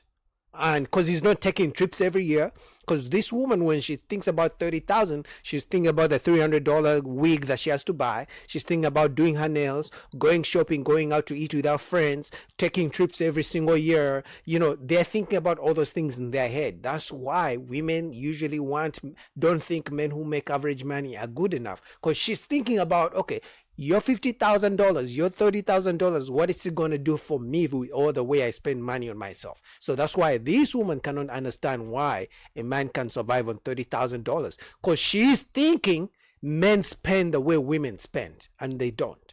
Survive on your own on 30 grand. That's just rent for 1 year, though. But I get what you're saying. It depends on where you live. No, because rent is like if you only average like, okay. Point being is that if you're just looking at, because the thing is, like, even if you say that the cost of living is really expensive, you cannot change how much people make in the country. True. That's it is what it is. So even if rent is astronomical, what people make is still what people make. So when you talk about, because I know a lot of times we talk about men peaking in their income, we often always think about the guy that's making $100 and some thousand a year. Right. Most men peak at like 65, 57 to 65K around the age of 55, closer to retirement. That's where most men are peaking at. In their 30s, they're making around like 45 to 46,000 a year. Yeah. And then in their 60s, they make around 55, 60. However, if you look at any job position, they all got a tax bracket that you got to progress in. Like you start here, and after 15, 20 years, or you may change your job industry or whatever, by the time you hit 60, you make more than what you made at 20. Right. But your peak don't mean you're going to be making necessarily. Your peak don't mean that you're making $1 million, 180 grand a year for the average dude. No, because you got to understand that the older you get, because now their jobs now not trying to hire 50-plus-year-olds. So you got to understand you're at your peak before you start going down, because now you're closer to retirement. That's your peak. So if you stay at McDonald's all your life and worked on the, she doesn't understand the concept. Anybody. Look at her. You stay there till you 65. That's your peak, because now you're really gonna start. That's just how life works. You're less likely to get hired the older you get. So you might want to stay in. And I'm 53. Trust me, I ain't leaving my job till I get rich. You might want to just get your job, stay right there, build up where you are, because if you think you're gonna do all this job hopping and stuff, it ain't gonna happen, because jobs less likely to hire you, and that's just your that's your. Because they won't get the most out of you. Unfortunately, there's a lot of different reasons though. Before we even drop that, there's a lot of different reasons why men start to get that. First off, you could become an empty nester, so that is automatically going to eliminate a lot of expenses. People typically pay off their houses, home by that time, right? So and then you've been investing the entire. If smart people start to learn money, have better financial literacy as they grow older. I know I did. My money looked different without me doing very different, just from the financial understanding that I have and knowing what to do with money, how to make smart investments. You start to network better with people who are making money, and you gravitate towards those people. So there's a multitude of reasons why men's income, and it's not all necessarily related to how much work you're doing by the time you get to that age. That's why it's so late, because you lose expenses. That's mainly what it is. Once you start to lose expenses, then you could do what you want with your money. Yeah, and if we're gonna be honest, one of the biggest expenses men have is women.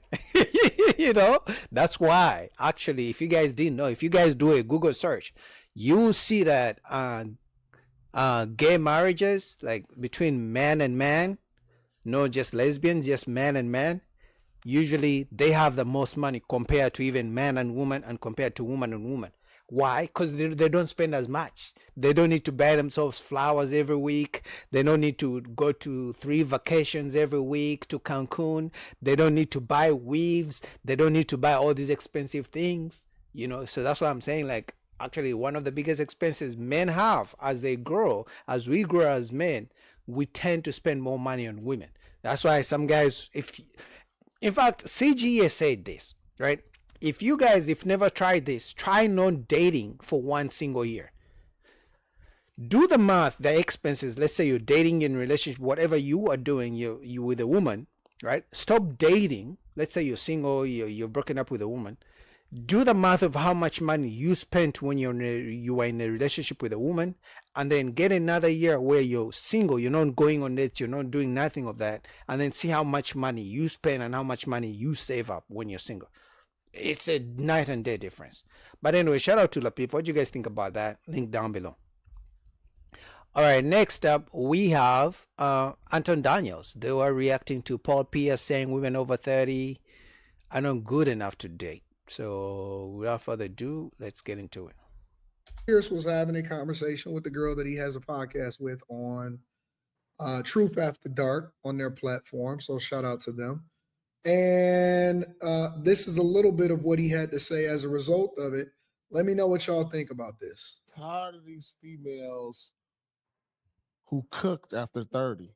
I'm going to say it like that. Cooked.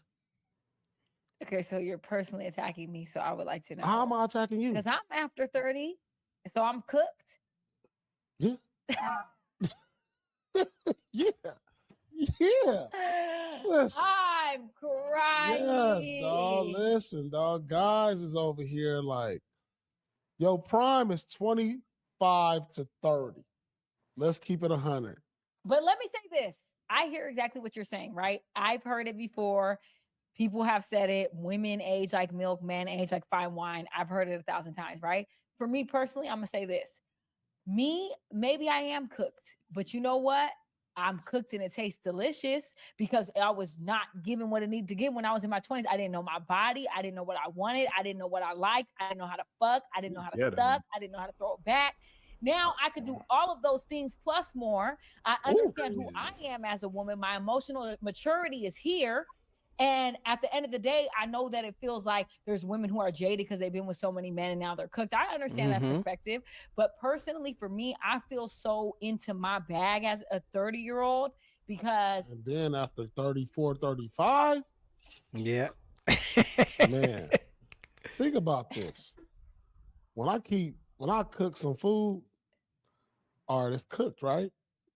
Now I ate some, then it's leftovers. Then I put it in the refrigerator. After so many days, you got to throw it out. You know what I mean? Yo, I see why women were attacking him. You know, I'm glad he said it. I'm glad I didn't have to say it. You know, he's a rich guy, so of course, Paul Pierce is gonna say whatever he wants to say. He doesn't care. He got millions of dollars. He doesn't care. That on the go, nigga. Man, that was like the worst analogy ever. Nah, that nigga, he talked himself through that shit in time, nigga. That's horrible. He sound like Cat when you Williams. think about it. Carrie, would you like to hear the analogy one more time? No, he sounds just like Cat Give me a Williams. second, Carrie. Let me go ahead and let him play it over again. Hold on. When I cook some food, all right, it's cooked, right? Now I ate some, then it's leftovers. Then I put it in the refrigerator. After so many days, you got to throw it out. You know what I'm saying? Yeah. Like, how long do Thanksgiving food last after Thanksgiving? How Couple many days days. you giving it? Like 3? Nigga. Yeah. Then you throw it out. That's vicious. Oh my God. He just made that shit up on the fly. Man, that was horrible. He was like, if you really think about it. So I cooked the food, right? It's cooked. What? Then I put it in the refrigerator. It's leftovers. I gotta throw it out now. Did he give any specific examples of what he sees as cooked in the woman of 30? Or was he just saying she was cooked because she was 30? I didn't watch the full thing. I think to answer Marley's question, I think it's because, like she said, that the woman on the podcast clearly said she has to go through a couple men to learn her body and things like that. And I think that's what Paul Pierce was saying, that, hey, listen, by 30, you've been with so many men. I don't think I can take you seriously, in my opinion. That's she even said, she did admit that she understands why men may see it that, I'm 30, I've been around the block with so many men. I could see why some men don't like it. She admitted in the clip. He did go on to say, I did watch a lot more of it, a little bit more of it. He did go on to say that it's not that he doesn't like cooked food. Jesus. But he's not just sure. Don't laugh on the fresh shit. He likes sushi. He's not sure if he wants to hold on to it, is what he's saying. So, any thoughts? I'm gonna start off with Molly, that wanted additional context. Any thoughts on Paul Pierce saying that women 30 and over are cooked? My first thought when men say that is just because women 30 and over typically cost more money. They have more bills, mortgages, more things that men have to buy Kids. outside of shoes and purses. They got So kids I too. think that's one thing that a lot of men don't like. But I don't think women over 30 are cooked to men because most men have said they've lost their virginity to an older woman. I know a lot of men who like older women. These YNs love these 30 plus women. So, and I know he was married and she definitely was well over 30 while they were married at one point. So I think it's just content. Men say a lot of things, but women over 30, y'all they're still getting bussed down. They're still getting flown out. But that's the thing. They're getting bust down. They're getting flown out. But are they getting married? Now, if their goal is to get bust down and get their chicks clapped by an NBA superstar, okay, that's different. But if they're looking for marriage, but they're not getting the marriage, but they're getting their chicks clapped, so what's the end goal again? Not the point. I don't know what the point is then. How are they cooked when they're still being like they're probably put more on a pedestal by men more than younger women are. That's not true. That's not true. How They're not? cooked. That's all they're good for is to stick our fucking penises in. That's it. That's it. But That's what he means by y'all cooked. feel that about women in general. What They're is cooked. it that makes No a one wants to 30-year-old marry an cooked? old. You're old. Your vagina is worn out. Your body parts are sagging can't- north, south. Damn. Y'all can't say that because you got plastic surgery these days. You got women with no kids in their We can't 20s say that. who look like they've had children and they've never had a child before.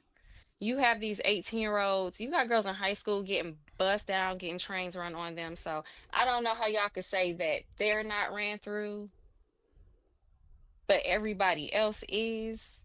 Yeah, but the chances are that a woman who's older has been in more relationships than a younger woman because she has met so many more men. She has been approached by more men. She has interacted with more men. The chances are she has been on Earth longer, so most likely she has been with more men. That's the whole point. It's not because are there younger women who are really getting their chicks clapped left and right, for sure, but what's the probability?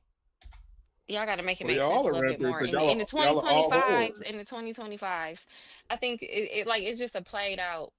It's funny, I guess, but y'all don't practice what y'all preach. Women in their 30s are still getting motion from men.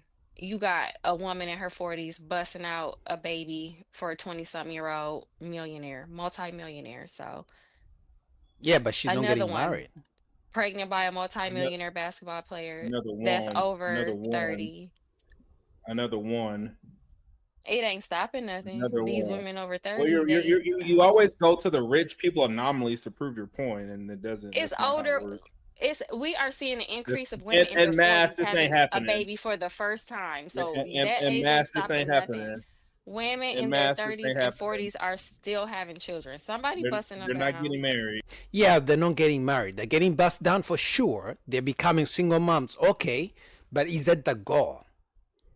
Now, if those women come out and say the goal is for me to be a single mom, the goal is for me is to get a young, basketball player who's rich to have a baby with him, because we're not saying they don't look good. We are talking about marriage. What's the end goal? If the end goal is for them to get their chicks clapped, okay, then Mali is right. But if their end goal is to get married, then clearly they're not getting what they want. They're not getting married. How are you gonna say they're not getting married? There's a lot of women in their 30s and 40s that are married and having kids. Not getting married past 30 is what he's saying. These younger girls are not getting married. In mass. I mean, y'all just have to substantiate y'all argument outside of just Well, you not have liking to. You're just females saying because it ain't they happening. You don't females, got. and y'all You are don't have no females. point. You just say it ain't happening or it is happening. You don't substantiate From a your woman's argument. perspective, I don't see a woman being 30 plus. I don't see that being a deal breaker for y'all at all in any way. That's all. Yeah, because very few things are deal breakers for men, especially because the average guy really struggles to even get a date with a woman. Sure, he may get like 10 matches on a dating app, but that doesn't mean they're going to give him a date. So what men have to do, unfortunately, is to really lower their standards. As she said, yes, even if she has 2 kids, all the talk about single moms, that the truth is most guys deal with single moms because that's the best they can do. If they had a choice not to have a single mom, they would. So yes, very few things are deal breakers for men. So even women who are 30 or 35 or 40, men are going to go for it. If that's the best he can do, he's going to go for it. But if you pulled him to the side and you're like, hey, bro, is your dream girl really a 45-year-old single mom? Most men will say, no, bro, no. But hey, this is what I can do for now. They getting paid. I'm sorry, these other women are getting paid. And every woman, 30, I've heard they always say life is way better for them. Women in their 40s always say they say life is way better for them than it was in their 20s and 30s. So Then why are maybe women it's like? men Why are that y'all hit the the most? wall after 30. Maybe Why are it's women the y'all. most Y'all people try that to get evicted? y'all just try Why to are women the project it most off people that on get evicted if women. they have all these men paying for Y'all them? can't even hold on to y'all Why are the hairline ones after getting y'all 20s. getting foreclosed on? They're getting evicted, but you have all these men paying for them. Why is that the case? Good It's one question. thing if you have a strong, independent woman. I'm not talking about them. Some women choose that life. The numbers I'm just say saying, women a get woman being ousted from 30 their homes plus. more than men, but according to Molly, they're all getting paid for by somebody. Mm-hmm. Good I didn't say thing. they were all getting paid for. I'm just saying it's not stopping nothing. Y'all are still busting them down. Y'all are still doing stuff for them. Yeah, but that's the point. They're just getting bust down. I ain't No seeing it. marriage. Trust me. I was just out in Detroit not too long ago. This lady was in her 50s. I heard her talking. This boy was 20 something. He was trying to bust her down. Because he doesn't have the what it takes to have younger women.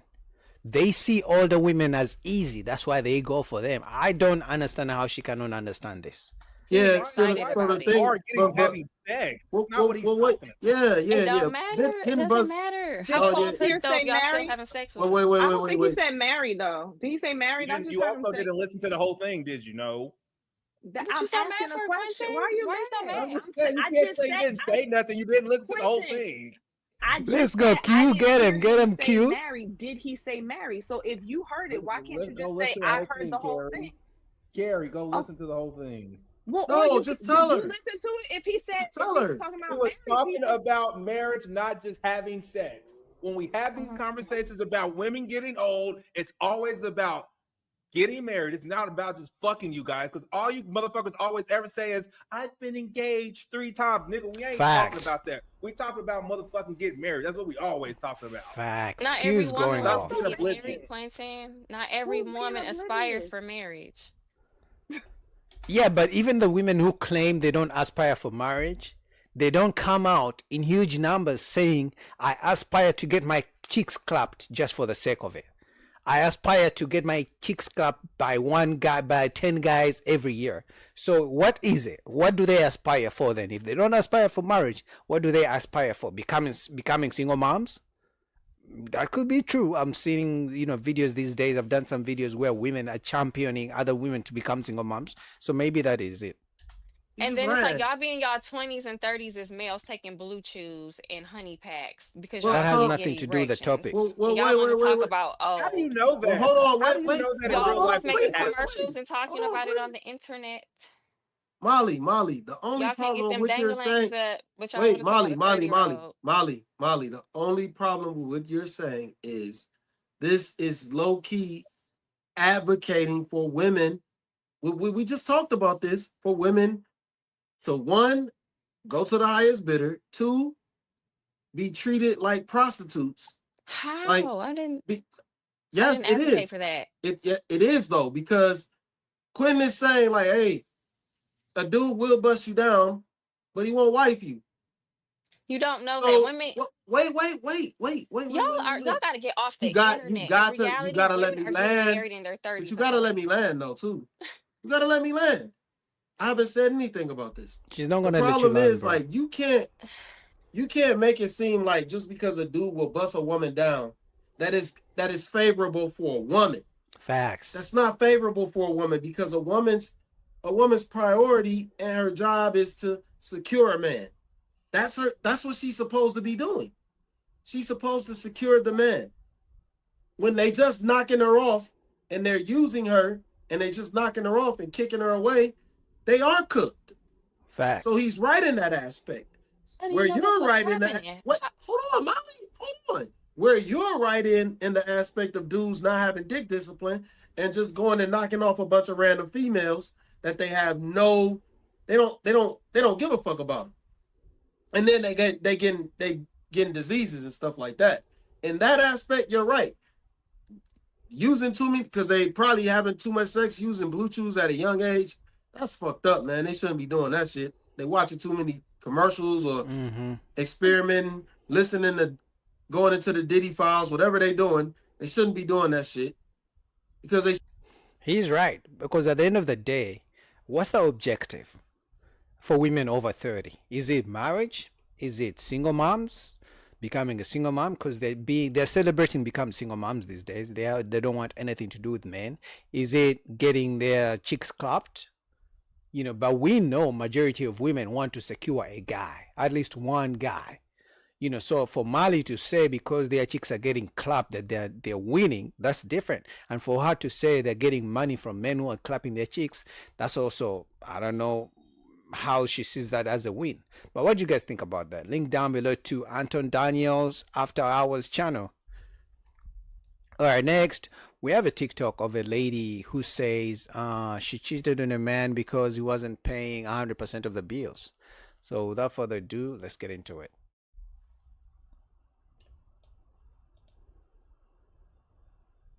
Cheating on the guy that I was doing 50-50 with. So I ended up cheating on the guy that I was doing 50-50 with. Now y'all gonna judge me, but I'm gonna need y'all to listen, okay? Just let me explain myself. Yes, I'm a cheater, but I did not sleep with nobody. Emotional cheating is obviously still cheating. That's what I did, okay? That's what I did. Let me tell y'all what led up to this though. Who believes this woman actually didn't sleep around when she cheated on a man? Like I bet $1 million she actually got her cheeks clapped. Okay, before y'all judge me and burn me at the stake. When I tell you that I was doing more than 50, like majority of the time, I really mean that. Like, I'm not a person who's over dramatic, nothing like that. Like, this dude was comfortable with the fact that he could sit up here and he knew that if he didn't do something, guess whose dumbass was gonna come and do it? Me. Because shit had to get done. There was multiple times that he asked me for money. Now, I'm not going to knock him on that. He did pay me back, but it don't feel good being a woman and your man asking you for money because it's just like, why aren't your finances in order? And if your finances are not in order, that means that I have to work harder just to maintain mine because you're not going to have it. So why did you get in a relationship with him if you knew he had all these issues? If you knew he was broke, if you knew he wasn't going to be able to pay all your bills, why did you get in a relationship with him from the first start? I just took that shit off because it kept slipping off my head. So the thing about it is, though, this is what set it off. Honestly, bitch, it wasn't even all that shit I just said. It was this. So I used to get my ass up early as hell, 6 a.m. to go to the Walmart by my house right here because the Walmart on the weekends is crazy as hell. I'm sure everyone can relate. Everybody and their mama be up in here at this Walmart. And I'm just like, I'm trying to avoid all those people. I'm trying to get in, trying to get out, trying to come home, do what I gotta do here, which was everything under the fucking sun because he wouldn't help me clean. So after that, I come home with the groceries and the necessities and I come back with these things of water. We get Ice Mountain. So I got these heavy ass 3 cases of Ice Mountain, right? That got like 48 bottles in each fucking case. So I wake him up and I'm like, can you help me come in, pull up the groceries? Mind y'all, we do live on the 3rd floor. Well, I live on the 3rd floor. So when I call him and ask him to come and help me, he was like coming down and he started to help me and shit. But later on, we got into a fight. I don't remember what the fight exactly, like what started it, but tell me why. Hold on. Tell me why. One of the things that he says is, well, I have to help you pull up those cases of water up all these stairs. Like, nah, like, are you for real? Like, you really complaining about some water that you have to help me with? Mind you, water that you did not buy. Because, like I said, I didn't ask him for the half. I was just like buying for our I would say our family, buying for us. You feel me? But that's how I viewed it. Like, he's my family. I'm like, I'm helping get the shit that we need. The least you can do is help me pull the motherfuckers up the stairs. Damn. Here's the thing, mama. So you're complaining about the broke guy that you cheated on, you know, and I know you got your cheeks clapped, right? So you're complaining about this guy that you dated. You make a conscious decision. You made a conscious decision to date a broke man who's going 50-50 with you. And then you cheated on him. Now you're making a video to make yourself feel better, like you're a victim, when you made that choice. But here's the thing. If you could pull rich men, why hasn't a rich man come your way? Because I'm guessing you're complaining because you believe or you think you deserve better, right? That's what most of you say. I deserve better. I know my worth. Now that you know your worth, how come rich men are not running towards you? There's a reason why you picked the so-called broke guy. Maybe because that's your level. Let's be honest. So not only did I get my ass up early and go and get them and go and purchase them, but you want me to haul them up the stairs too after you also are drinking them? Where the fuck is like the 50 of that part for him, right? So I was like, so that's what happened, girl. Like after that, something in my head just clicked. You feel me? It's like the light was off in this motherfucker for a long time, and then when he said that, I was like, you're just never gonna be the dude I need you to be. Like you complaining about lifting water bottles. Look at that chest up from tattoo. the car. That's a red flag. Water bottles that you drink. Water bottles that you didn't even buy. Well, I bought that shit. And I'm not complaining about nothing. I'm not complaining about You're getting complaining up in the morning. now. I'm not complaining about buying all the food and all the other shit. You're I'm not even complaining asking now. for your half of that. I'm asking you to help me pull them up to the 3rd floor, and you bitching and complaining. Mind you, like I said, when he's not there, guess who is getting up still? Who's buying them still and hauling them up? Me. So I'm just like, it was just that one thing that just, everything from there went downhill, bitch. Yo, my like little fucking like, these hairs will not leave me alone. I'm just gonna pull them down. The whole time I was trying to slick them back. They just need to make an appearance, I guess. I don't know. But this is what I'm talking about. I was like, not you. Don't do this. Don't do this. So for the next couple days, I remember like, them words that he was saying, like that was an argument. That was a fucking rebuttal to something that I was seriously talking about. Because I was telling him like, you need to start cleaning up after yourself. You need to start paying your bills on time, because he was just doing all this shit. I'm like, I'm starting to sound like your mama. You feel me? So he was like, well, I do my part around here. And when I asked him, what does he do? That's what the fuck he said. That he has to haul all these motherfucking water bottles up the stairs. I was like, that's your argument? That is your leading argument. No.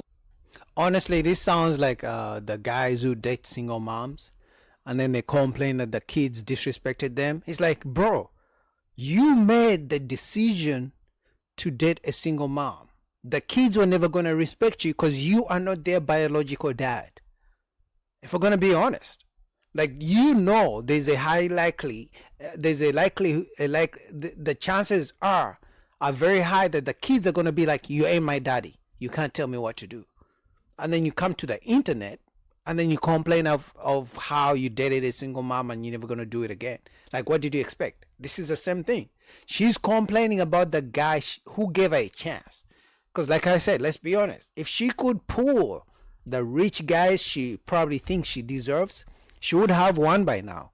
But if rich men are not beating down your door trying to date you, you may have to accept what you can afford, if we're going to be honest. That so-called 50-50 guy that you are bashing on the internet, that's your level. But again, most women believe they don't, you know, average women think they're better than average men. Average women think they deserve above average men. Oh, really? And I want to say something real quick, okay? This is kind of unrelated, but yes, it's obvious I'm a plus size woman, okay? And I used to have an old TikTok account and I was talking about having standards and shit like how I am right now. You know, like, it's good to know when you need to draw the line. And some stupid ass man went into my comments and was like, oh, we gonna let bitches that look like Precious dictate the standards of men now. Wow. Wow. First of all, I was like, who the fuck is we? Because he was acting like there's some congregation that no one knows about that's overseeing all the plus size girls having standards. But yes, I have a fucking standard. And what is it? I was like starting to see that I was asking literally for the fucking bare minimum. What's the and standard? He was not even doing that. He's coming short of that. You're complaining. See, this is my problem too, is the way that I be loving people is a lot. Like it's either all or nothing for me. I'm the same way how I am in love, like how I am at work. It's all or nothing. You feel me? So when I go clock into work, I get busy. When I'm loving you, it's gonna be all of me, not just a little bit. I don't do it like that. I can't. So this motherfucker was spoiled. He really was. Like, and that was my fault, though. That's my fault. You should never be trying to spoil a man, a grown ass man at that. But what I mean by spoiled is like, when it was his birthday, I would show the fuck out. I would buy big ass balloons. I would get him whatever he wanted. We went out to eat. I'd be go buy whatever you want on the menu. For real, whatever you want. Cause he would ask me, can I get that? Don't ask me, just get that shit. Yeah, because that's a man on your level, mama. Like, I don't understand how you don't get this. Like, nobody expects Boogie to be dating Rihanna. Nobody expects me to walk out with Beyonce. You know what I mean? So now that I know I don't qualify for Beyonce, guess what? I shouldn't be complaining about the people on my level. You feel me? So mama, the 50-50 guy, that's your level. And this is why I believe so many women have blocked their chances. So many women have passed on the guys they should be with because they don't want to go 50-50. If a man wants to go 50-50 with you, look in the mirror and ask yourself, what can I do better to make sure the next man doesn't go 50-50 with me? Because if you're going to be the same person, the same look, you know, the same attitude, you're going to keep getting the 50-50 kind of men. If you're going to keep, you know, thinking you're better than you are, you're going to keep getting Boogie coming, knocking down on your door. Because I don't care how much you complain about the guy who was going 50-50 with you, until you have 5, 10 rich guys in your DMs asking to fly you out, asking to pay all your bills, guess what? The 50-50 dude, that's your Prince Charming, and you're trying to block your blessing. I would buy him clothes. If he didn't even have to ask for clothes, you feel me? I would just see something. I'd be like, man, I think my baby might like this. I'm gonna go grab it. I bought him the PS5, like a dumbass, of course, like how all the women who make mistakes do. And it's like, and for what though? Like, where the fuck did all that shit get me? Absolutely nowhere. But I will say this though, I am a lot fucking happier since I separated from him. And I will also say this, the person that I was talking to and I cheated on him with, I hope y'all don't get mad because I did this. I know it was cheating, but I'm just saying I did not sleep with nobody. Who knows? You did. And she's lying.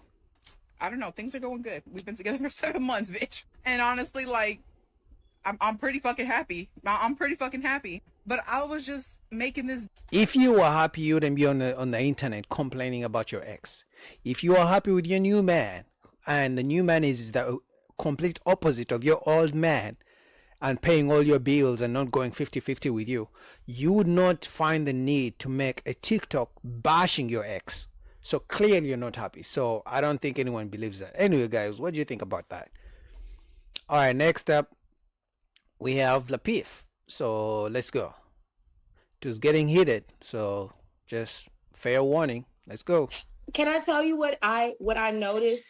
I noticed that a lot of women were saying that they are dealing with men that don't like the things that I'm hearing that the men are saying to the women aren't the things that are said to me, even though I don't work. Like, I've never been made to feel like in my home because I'm not a part of the financial, like, bills and stuff. He's making me feel like there's some type of like, rah, rah, rah, rah. And that's what I hear a lot of women feel like they have to go and get their own because they're made to feel like if they are underneath that man financially, they feel crappy. They feel less than. Matter of fear. They're looking at somebody else's experience most of the time, not all the time. You do have your exceptions.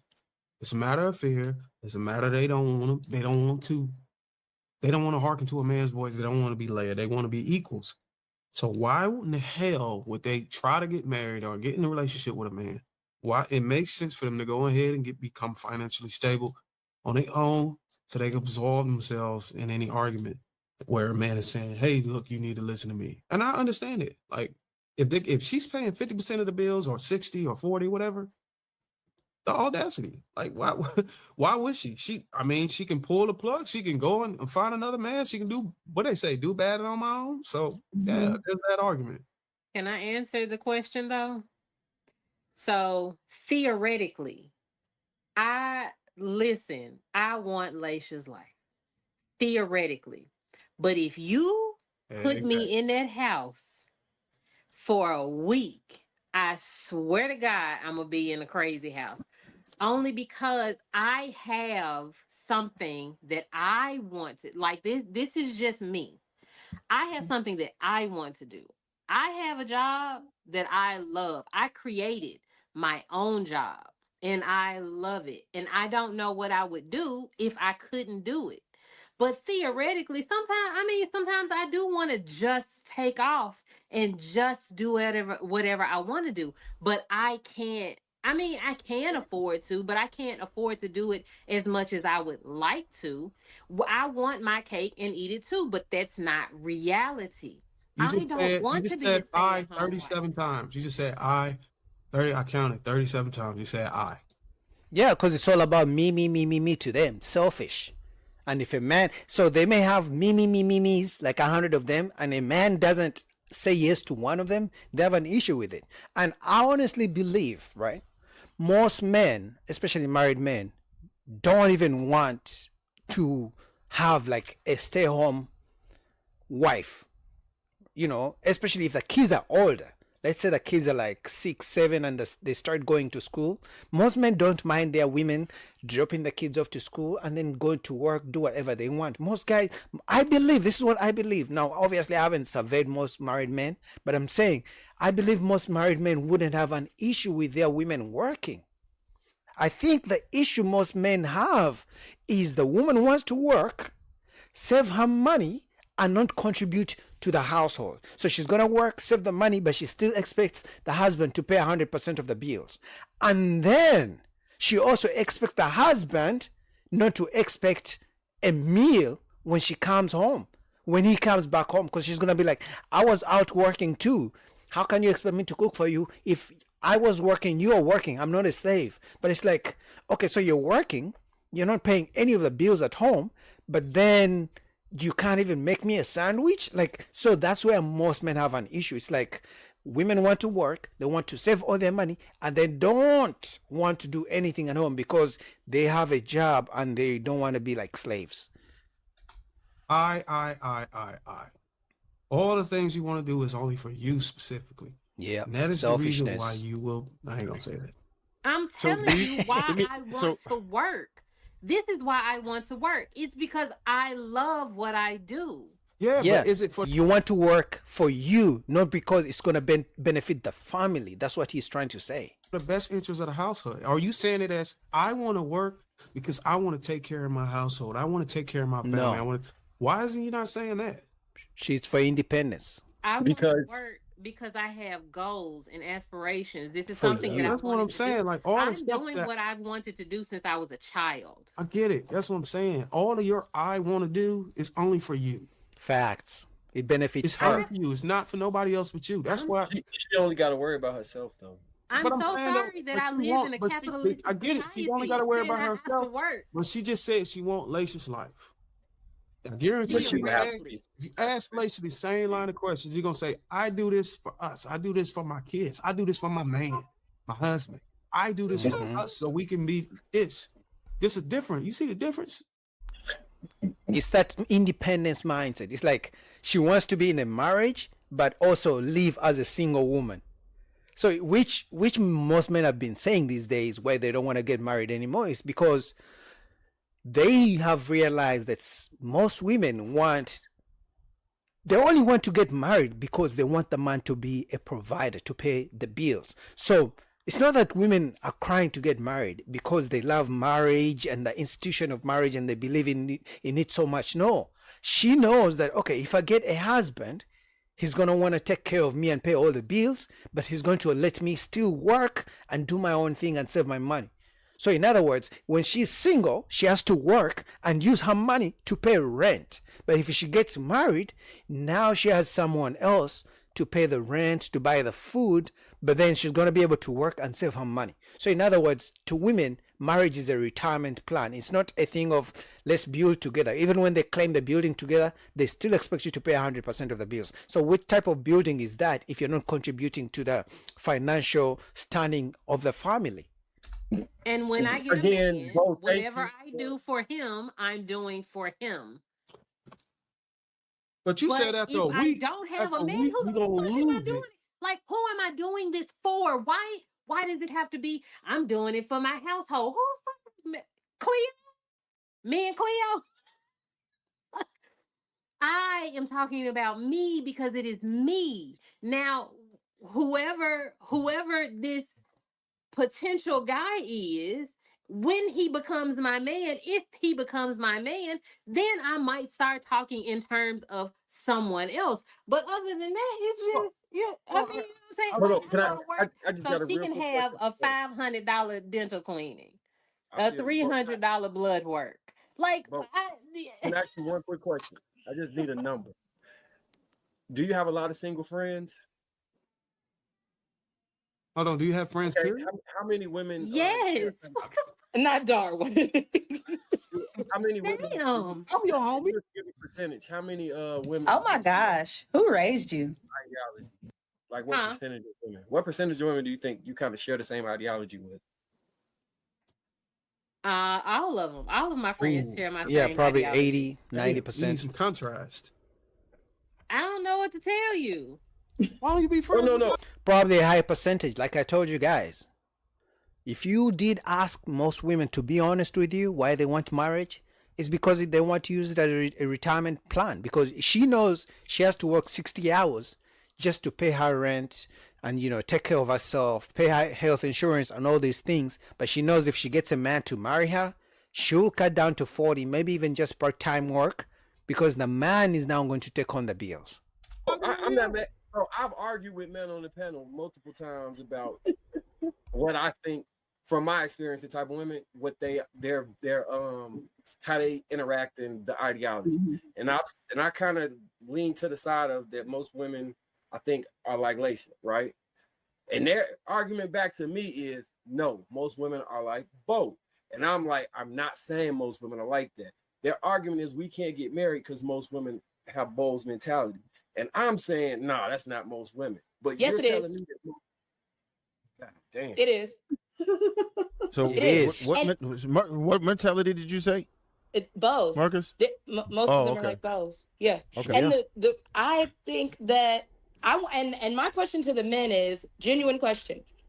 If the majority of women are getting together saying we majority are like this, we majority think like this, why is that harder to accept and then work something out with, instead of being like, there's no way, let me go and find the minority, let me keep telling myself that this can't be true, let me get with other men for validation, because the validation of other men shouldn't even matter, because that's not who you want to take home. You want to take home the women, and the majority of women are saying that they're like this. So now what do we do?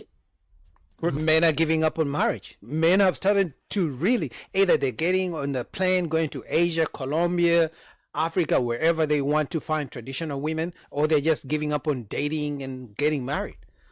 Because if we know, and they are saying it right here, that they want to get married, but they want to be married because they want a man to pay 100% of the bills, but they also want to be able to work and save the money they work for.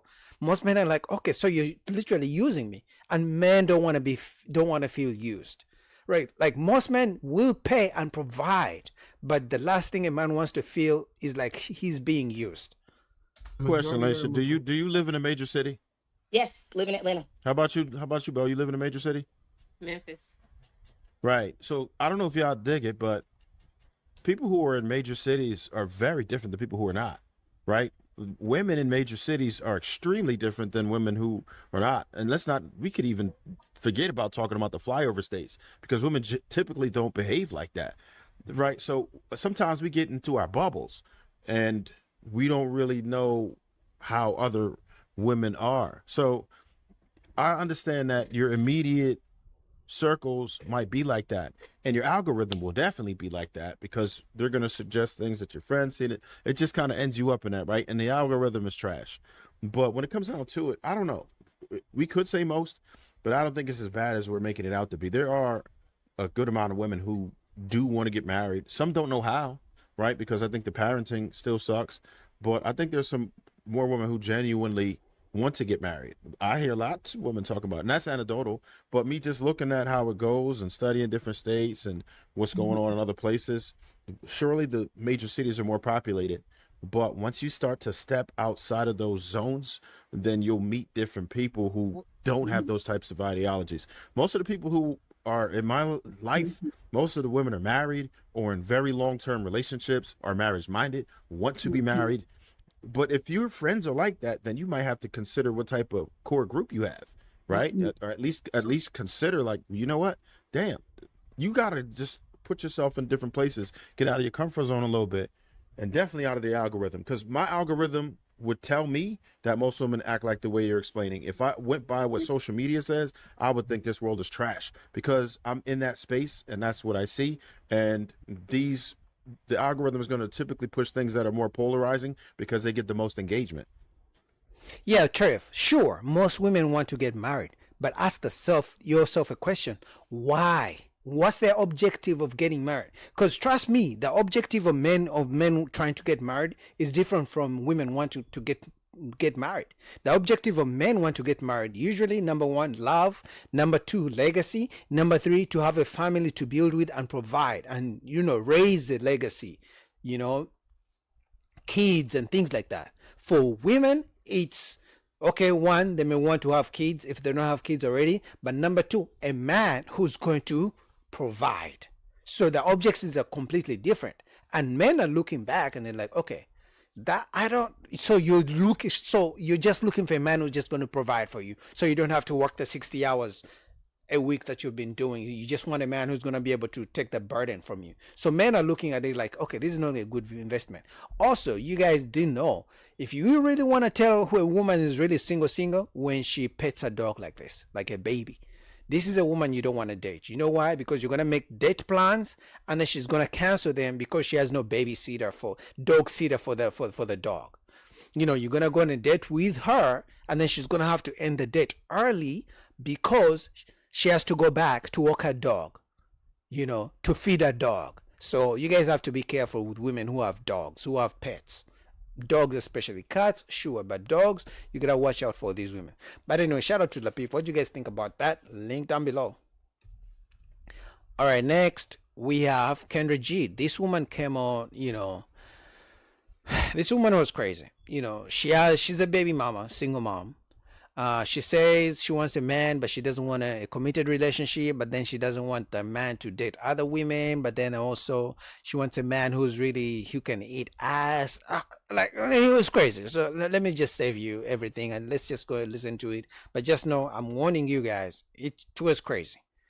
All right, let's get into it. All right. Now, is your name Shanice? Shanaz. Oh, Shanaz. And you're 36? Yeah. And where you calling me from? Philly. And what you do for a living? I'm a sales rep at Coca-Cola. Sales rep, Coca-Cola.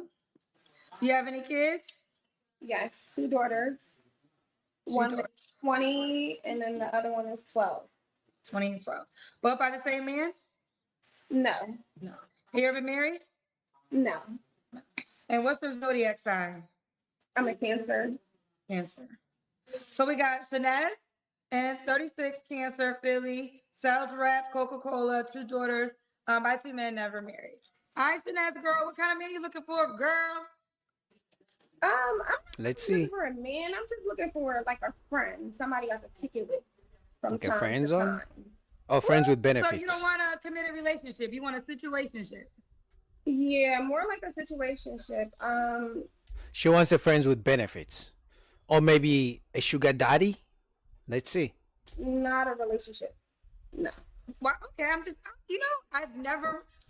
quite sure maybe I have heard women say they don't want a relationship. Any reason why you don't want a relationship? I don't want a relationship just because I've been in relationships pretty much all my teenage years up into my adult years. And I feel like I've never took a break with just being single for a stretch. So I'm single and I love being single. So and You're I single like and you love being single. Yeah. Okay. So She's gonna have lots of men in her DMs. This is majority of men's dreams. A woman now. Most guys think they won't have to spend money on her, but you're probably gonna, even if she doesn't want a relationship, she's still gonna expect you to take her on dates. But most men are going to message her because they see it as easy layup. they're just gonna message her because they just wanna clap chicks, if we're gonna be honest, because men are looking at it like, you mean I can clap chicks and don't have to be in a relationship with you, and I can date other women? Most guys, that's how most men are gonna look at it. So she's gonna have plenty of DMs. Ooh, we got a girl from the top telling you what it is. She is not trying to be your woman, child. No. So, Not okay, trying to be women. I'm not looking Say for again? none of that. Say it again? No, I said I'm not looking for like a man. I'm not looking for the money. I know it's a requirement to know how much they make. I kind of don't care how much they make. I make pretty good money, so. Let me tell you something. This is the men's language. So can he date other women? Now, he can date other women, just not like wild with it. Like, What do you mean not wild with it? You just said you want a friends with benefits. You don't want a committed relationship. Now you have an issue with a man dating other women. See, this should tells me any man who deals with her with friends with benefits, she's the type who gets jealous. She's gonna claim she doesn't want a relationship, but as soon as she finds out you are messing with other women, she's gonna come and slash your car tires. I don't want him dating. I mean, well, it's a difference. Dating and having sex. I don't want him having sex with a bunch of women. But he can date who he want to date. Why does that matter to you if you don't want a committed relationship? This is crazy. So what's the sexual requirements? For him or for us? Yeah, for him, because you're telling me you don't want a relationship. So what is so what is the title? So y'all friends with benefits, or y'all only see So the each other? title would just be like, yeah, pretty much like friends with benefits. You hit me up, we kick it, or whatever like Okay. that. Just no commitment. Like you can. So why don't no you- commitment. Why can't he entertain other women? Good question, Kendra. No, he can entertain other women. I just don't want to talk to somebody who's having sex with a bunch of women because potentially we'll have sex. So So why? he could date. So okay. So he could date other women, but you She's don't want him to controlling. have sex with other women. I don't want him to have sex with a multitude of women. Like, But how can you make that choice for him? He's not committed to you, so he can do whatever he wants. You can do whatever you want. I can tell she's controlling. just freely having a bunch of sex. Could he have sex with one or two other girls? That's fine. Oh, He's crazy. oh yeah, you gotta ask all the questions. Okay, so let me ask you this: is he gonna be the only guy that you're gonna be dating, or would you be dating other men too? Good question. I probably would be talking to other men as well. Okay, so what's the issue? Let me tell you something. You speaking the men's language. Now, one thing I know for certain, they're gonna be in your inbox after, I know. baby. When Yeah. we get there, they're gonna. Yeah, many guys are gonna be in our inbox because again, men like easy things. So they're gonna be like, "You mean I can get to clap cheeks and not have to commit to you, and I can date other women?" Now, like I said, she's gonna be the jealous, controlling type once she sees a man is dating other women. But most guys are still gonna sign up. They gonna blow up my. Requirement for the men though. We about to get to it, so let's go to it. What are the requirements for the men? Requirements have for to have friends their with own, benefits. Like they have to have their own place, their own car, they own everything. But they have to be comfortable with their sexuality. As they're not bisexual. No, I don't want a bisexual man, but I want a man that's comfortable with their sexuality. Meaning, like, if I present you with something that I want to do to you sexually, you can't be like, oh, that's gay. Or, oh, I think that's gay. Like, if I be like, oh, can I eat your ass? Or can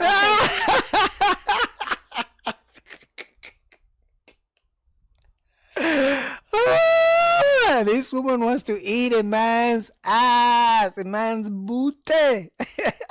So some of you guys who are freaky, you got your type. I'm telling you, she's gonna have plenty of inbox, plenty of DMs. She wants to eat a man's booty. Oh my God. Some of you guys are freaky. Some of you guys watching me are really, really freaky. You got your match right here. She wants to eat your booty if you're down. She said you gotta be down for it. You can't be saying it's gay.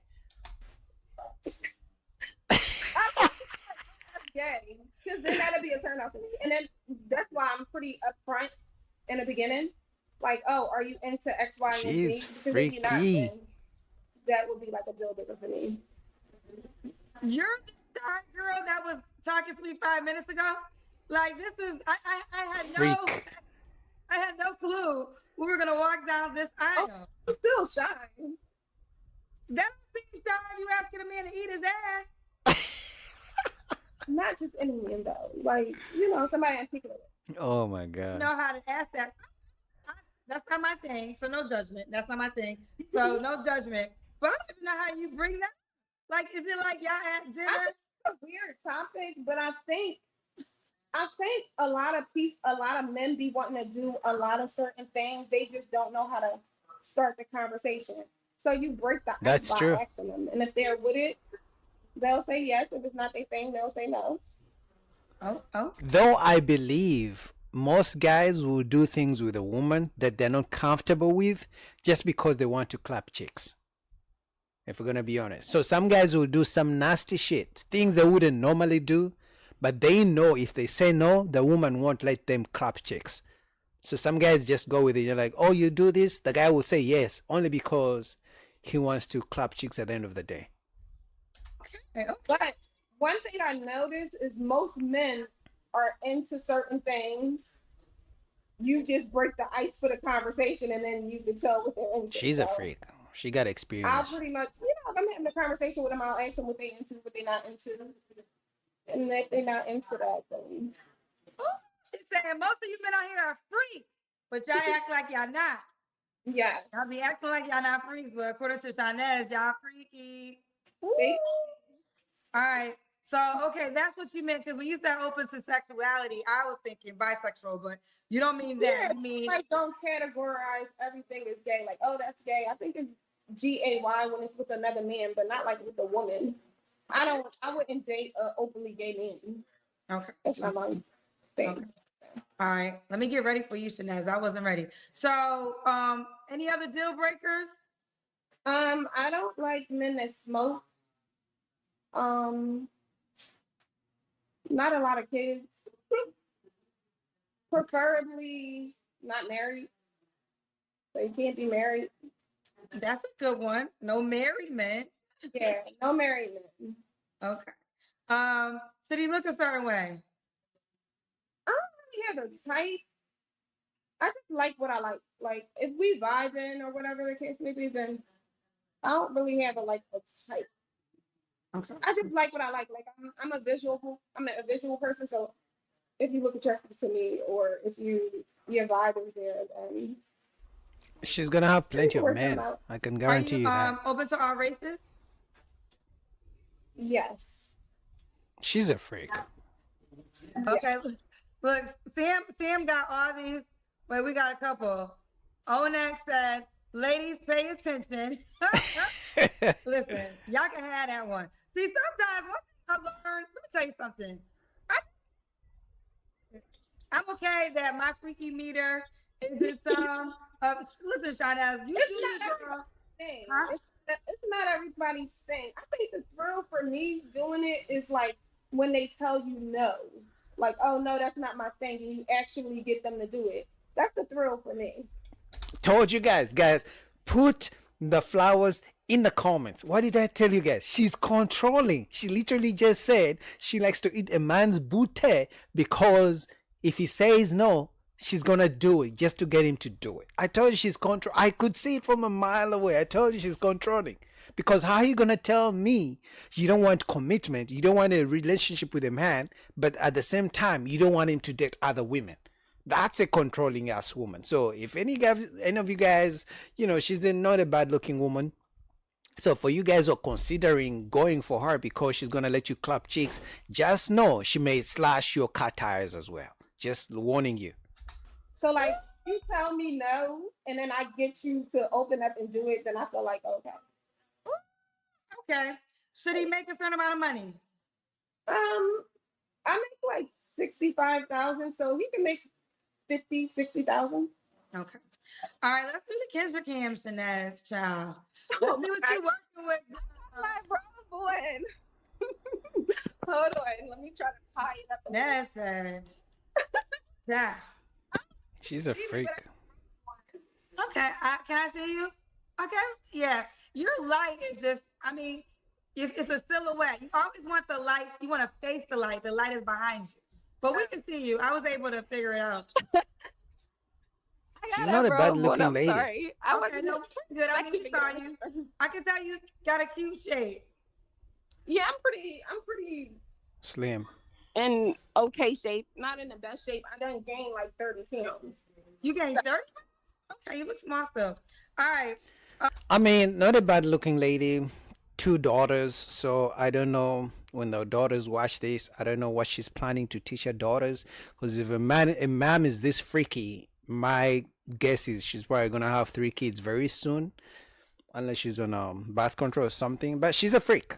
So for those of you guys who want your booty ate, this is your kind of woman. She's a freak. But also, I told you she's controlling. So watch out. So shout out to Kendra, link down below. All right, next up, we're gonna go to shout out to my man Fadi. We're gonna be doing a live stream later today.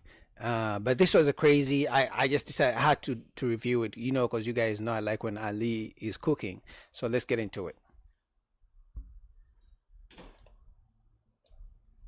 With all these women out here and all them answers that you got, you don't think there's nobody out here that you can read? You can see that problem. I think part of the problem is you so worried about redirecting and changing somebody.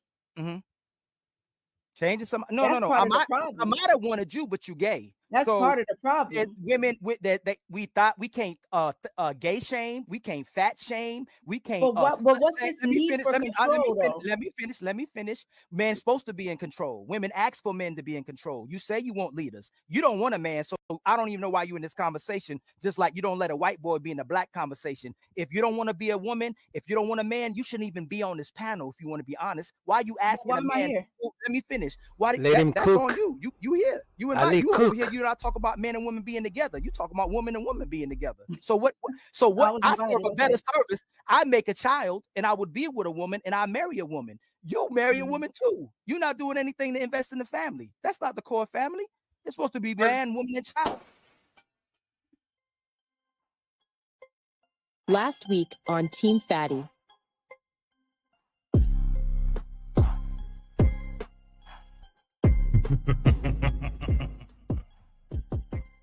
So most men are still doing what's in the best interest of women, even if it's destroying him, even if it's destroying the family or the woman, because that's what the society is supporting.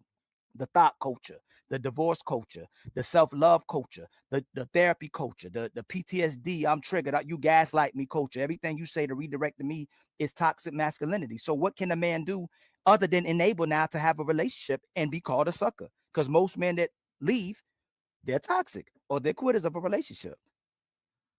You think that's true, Ali? Oh, 100% Shit like that. Shit like that. I think you're full of shit. I think that's bullshit. I'm full of shit, and you a woman, and you man, that's crazy.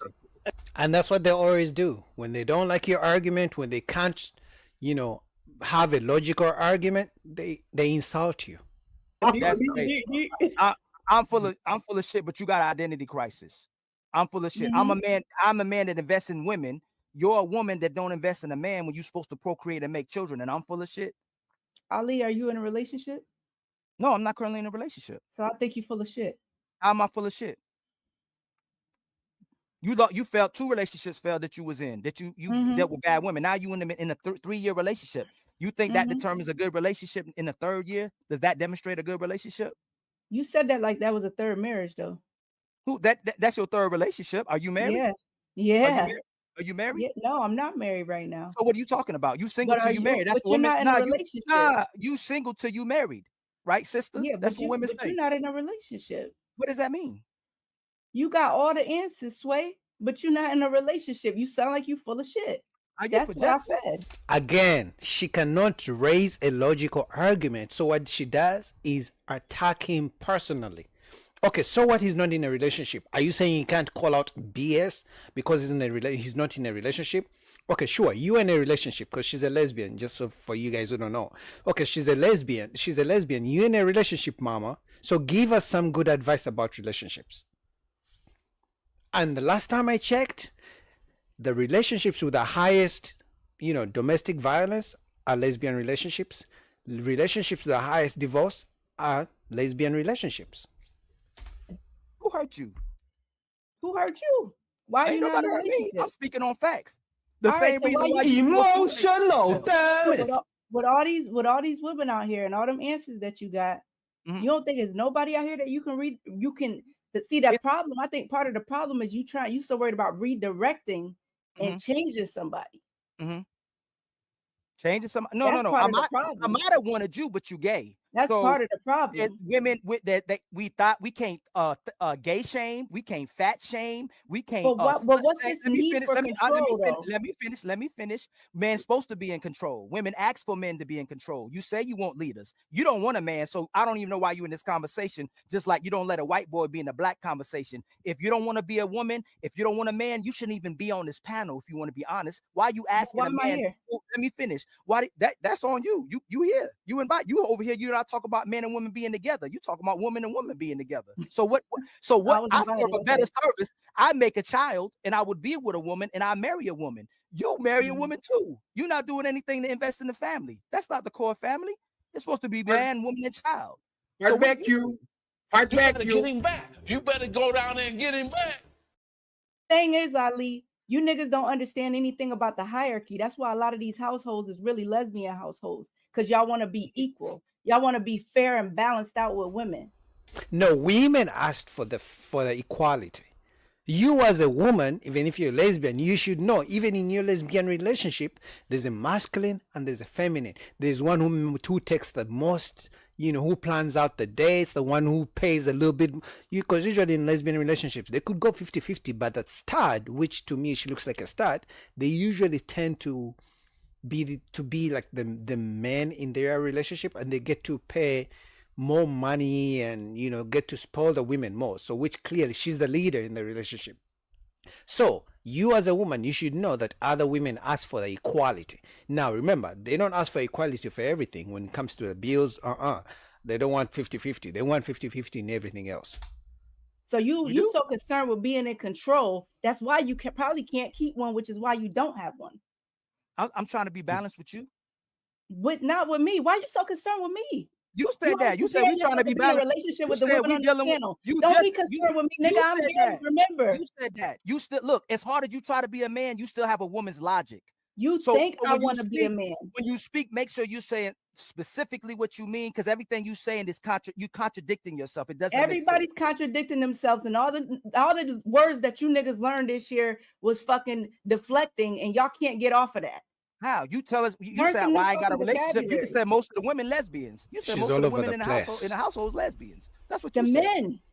If you're not at the top of the hierarchy as a man in a relationship, that's a lesbian household. That's like two women being together. So you using a lesbian as an insult? Yeah. You use it. It's always funny, like how women try to gay shame men when they can't, argue their points logically. You guys have noticed that they're either going to call you sassy, they call men sassy, they call men gay. Even a lesbian woman is trying to be homophobic towards a straight man, and she's lesbian. Even women who have gay best friends call men sassy. That's why you're gay. But it's like, I thought you have a gay best friend. Why are you using that as an insult to a man?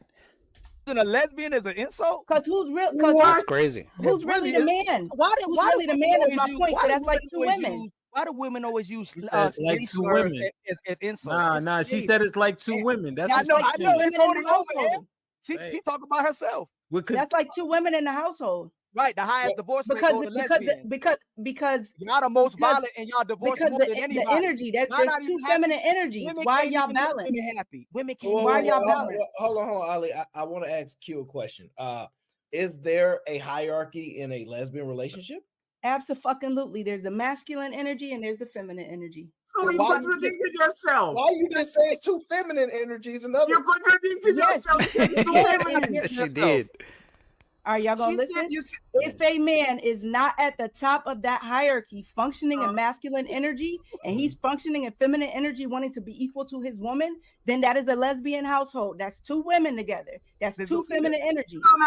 She would be right if women were not the ones asking for equality. She would be totally right.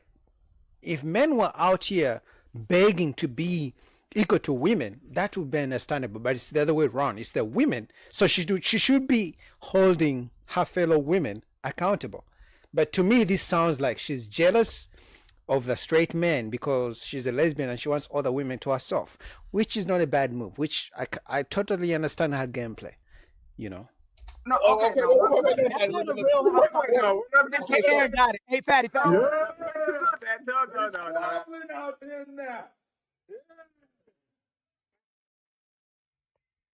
Don't take it, Patty. Let Aaron got it. Let Aaron take it. Well, let her clarify before because Aaron jumps. Because of the gay agenda, because of the gay agenda, because of the gay agenda and labels. So I'm keeping this in context for you niggas to be able to understand it. Because of the gay agenda and labels, right? A woman that is with a woman is considered a lesbian, right? Somehow y'all be calling me stud, bulldog, all type of shit that I don't even identify as. I don't name call. So no, but I mean that in general. Oh, no, I got you. Well, I just want to make sure I heard you right. So you're saying this is just why it's interesting. Two females, there's a masculine energy and there's a feminine. So my question is, you said a man that's not on his masculine energy is like being in a relationship with two females, right? Yes. So are you saying a masculine female is now a man in a relationship with a woman? No, that is not what I'm saying. That's a metaphor. A metaphor. A metaphor. What the fuck is she talking about? Okay, go ahead and explain that to me. I get it. I mean, two women being together. No, Hap, you gonna have to make that That's a running sense. joke that I have. Hey, Hap, don't save them. Oh, it's a joke. Oh, okay, I got it. It's a joke now. Okay, I got it. That's a running joke that I have. It's I got you. I'm sorry, guys. I mean, I watched a little bit of it and I thought she was gonna make sense, but the whole time she's not making sense, and they're just mopping the floor with her face. What would you guys think anyway? I'll link down below to Fadi's channel if you guys want to go complete this. Shout out to Fadi, shout out to Ali. All right, next up we have Lapif. Let's go. Women don't want men to be leaders, they don't want to submit. The mother in the home. Yes, I did. And I would like to, just inject that a strong marriage is more than just cooking and cleaning. Yes. Some women are not good at cooking and the men are very good at cooking. Amen. And you got to come in agreement. Some men rather cook. And there's nothing wrong with that. It's all in coming to agreement and learning to communicate with your partner. You got to work together. Yes. You got to talk. You got to trust each other. So you agree that Maurice is the head of you? He has been the head, and I put him there because I know my place, and I know where God has put me, and he is the head of the household, not the head of me. He's the head of the household. He's the one that will lead and guide and protect and take care of the household for us. So he's not the head of you. Christ is the head of me. But your husband's supposed to be the head. And he is the head of the household. And I follow him as he followed Christ. Amen. And my children follow us. Right. They follow us. Yeah. We set the example. So let me just ask, did you know you're not the head of your wife, but the house? She finessed that nigga. You knew that? It's just, but you just told me you're the head of your wife. But this is the thing. As the word kicking. That's why, brother, we got to keep the scripture. He doesn't want to answer. That's why. See. But what does the scripture? Does the scripture say you're the head of your wife or you're the head of the house? It said the man is the head. Of what? Okay. Of what? Is the head basically over the church? No. What did the wife? And did the Bible say you're the head of your wife or the head of the house? He's scared. The head of the house. The Bible doesn't say that. Me included, the children. No, but what does the Bible say? He's the head. Of what? Of what? He's the head of the household. The Bible doesn't say that. What does it say? Man is the head of his wife as Christ is the head of man. That's fine. But you guys saying that he's the head of the house, and you said he's not the head of you. Well, the way you word it, but he's the head of the house in all of us. But that's not. What do you mean the way he words it? That's literally how it is in the Bible. Like they pick and choose when they want to use the Bible. This is why for me, once a woman says, oh, I'm looking for a man of God, I'm like, which God? Which Bible? What does the Bible say about marriage? If she can't say word for word what the Bible says, like, oh my God, I hate this. I hate when they use God and God's word in the worst way. It's like they want to be in a traditional marriage where the man is going to provide and protect, but they don't want to be traditional women where they're going to submit to a man. He leads us. That doesn't work. He leads us. But why are you deviating from that one? And I'm asking because a lot of people want to know these things and they're Mm-hmm. having a rough time. And they are marrying women who will accept that he's the head Mm-hmm. of the house, but they won't accept he's the head of me. Because they not grounded. See, we're grounded But you're in not Christ. saying that. You're not saying he's the head of you. We are grounded. We are grounded. When you're She's grounded fighting. in Christ, He will show Christ is the head of us all. So let me go back He to is the head. order of Christ. He's the head. So is Maurice the head of you? Is he the head of me? Yes. In what way? As your husband, your head, is he the head of you? I follow him as he follows That's not what Christ. I'm asking. Is he the head of you? She's refusing to just simply say he's the head of me because of the strong independent mindset, feminist who claims to believe and follow God's teachings. I hate this so much. I hate this. I don't know where she found this guy, but she doesn't simply, just that one thing. To them, they see it as slavery. They see it as I'm losing my power. Just to say, my husband, he's the leader. I follow him. He's the head. He's the head of me. She doesn't want to say that. Oh my God. If he wasn't a godly man, then there would be a difference. One more time. Is he the head of you? Is he the head of me? Yeah. As he follows Christ? Yes. Oh my God. But don't give me He that. follows Christ, I will follow him. So Maurice is the head of you. He's the head of me as he follows Christ. And only. What do you think about that? I'm cool with that. I'm good with But that. now are you the head of the house or the head of your wife? Whatever God say. What did God say? You guys are pastors. I'm gonna get into that too. Oh, What yeah, did God pastors? say about man cool and his with that. wife? The man is the head. He's the head. This is so important because why I I know a don't lot go of, and I counsel with a lot of Christian couples. I wouldn't go to their church. Who they have a major deal with this now, where the wife would not accept that her husband's the head of her. They'll say the head of the house, but that's not what God said. That's not what the scripture said. That's why I don't crazy. go to church. For me, I wouldn't go to their church either. He's right. I wouldn't go to their church either. Because if they can't follow the word and they pick and choose when they want to follow the word, I wouldn't go to their church. Because that tells me whatever he says in church, his wife tells him what to say. I would be scared to go to that type of church. Them pastors? Yeah. In that example, she is actually the head of the house, and She said she put that nigga in the she kitchen. put him in position, and he was Said, getting I put him his there, cues. and Christ put me here. I'm like, what? He was getting his cues on what to answer based off what she said. He was following her direction. I mean, And that goes back to Trev's point. It's not because of what a man does, it's the woman don't want to follow. So they would rather build themselves up so they can absorb themselves from having to be any type of submission or any. and she was confused about it, and so he was confused because she was confused. Instead of him, They wasn't confused, bro. They weren't confused.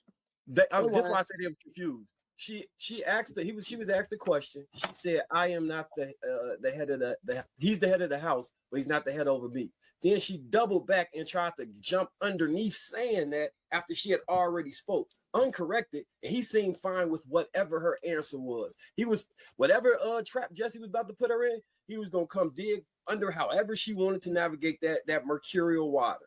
That was an example of being led by the woman and the chaos that can ensue if you're still trying to adhere to a biblical principle. If you saying throw the Bible away and I'm the head of this household and he needs to submit and he goes for that, I'm not even mad. Wouldn't work for me, but if that worked for you and you figure out somehow how to, that's cool. But those parameters don't allow for that to exist. Like that shit crazy. I totally agree. Like, if you're gonna choose to follow what God says, okay, do that. Don't pick and choose what works for you. If you're gonna say, if the Bible says the husband is the head of his wife, you know, is the leader of his wife, and the same Bible says the husband should protect and provide and all those things, okay, go by that. But if a woman is gonna say, is gonna choose the part that says the man should provide and protect, but he's not the leader of me, you can't have it both ways. So as a man, I mean, and this is one of the reasons men are getting tired of getting married, because women can pick and choose. They want you to be a traditional man, provide and protect, but when it comes to cooking, oh, now I'm a slave. I don't want to be a slave. If I cook for you, I'm going to be a slave. So men are like, okay, when it comes to providing and protecting, you say a real man, you know, they have that phrase, a real man provides, a real man protects. Then a man will say, a real woman makes me a sandwich. Oh no, that's slavery. I don't want to do it. A real woman submits to her husband. Oh no, I can't submit. I'm independent. I'm strong. Don't take my power. Oh, what do you mean take your power away? Are you following Christ or not? It's like they pick and choose when they want to use the word of God, and that pisses me off. I don't think that anybody was confused. I think that she didn't want to say anything that would be a viral moment to make her husband look bad. It was a viral moment to make he didn't want to say anything to make her upset. But I think that was what was going on in that clip. Like, because he's in a happy wife, happy life type of situation. Because he knows if he says anything to upset her, when they get home, she's not going to give him the cookie. She's going to make him, you know, go into a sexless marriage for at least 3 weeks. She's going to put him in a timeout for 3 weeks. Because that, let's be honest, that's what some married guys go through. They know if they don't do, you know, as the wife says, she's not going to give him any sex for 3 weeks straight. So for him, he's like, you know what, guy, I'm not going to piss her off because she won't give me anything, you know? I think she's headstrong and she leads that relationship in the discussion. She definitely, that man was over there. He was staying in his place, honey. He was just not in, and the reality is some women are like that. Oh my gosh. Who raised you? We're not gonna sit here and act like all women are like that. We're not. That's just there are women. I would never make that. Not gonna diss the women. We're not gonna see. I didn't say all there are of women who are like that, but that is not all women. But did you see the play? Did you see the play? A woman came into this man's life with mediocre cooking and cleaning skills. She said, "Hey, baby, you do this better than me. How about you go in the kitchen?" And that nigga said, "All right." Instead of saying, I'm gonna put you through some classes, you know, we're gonna get you educated, get your skills up so you can be a good cook. She flipped that motherfucker, told him to get his ass in there. You know what though, Darwin? I can respect that. But that is something that only a certain type of man says to most women. Most women tell their man to go and cook because they're better, because they already know that most men aren't opting for them to go take that class. They're going to say, hell no, I'm not spending my money on that. A lot of them are like that. Like a good man would say, or yeah, they be like, bullshit. Hell no. Can I tell y'all something? Because tell me why. If a man is providing and protecting, and I'm talking about providing 100% of the bills, which means the woman is probably working but saving her money, but she can't even cook. Remind me again why they're gonna get a maid and the man doesn't marry the maid instead, who's making his meals when he goes to work. You see what I mean? Doing that. I taught my wife to cook, and I don't see how difficult that is for a man to do. Because they don't know how to she was cook. trash. Especially if he already know how to. It's not difficult. Women always want to act like this.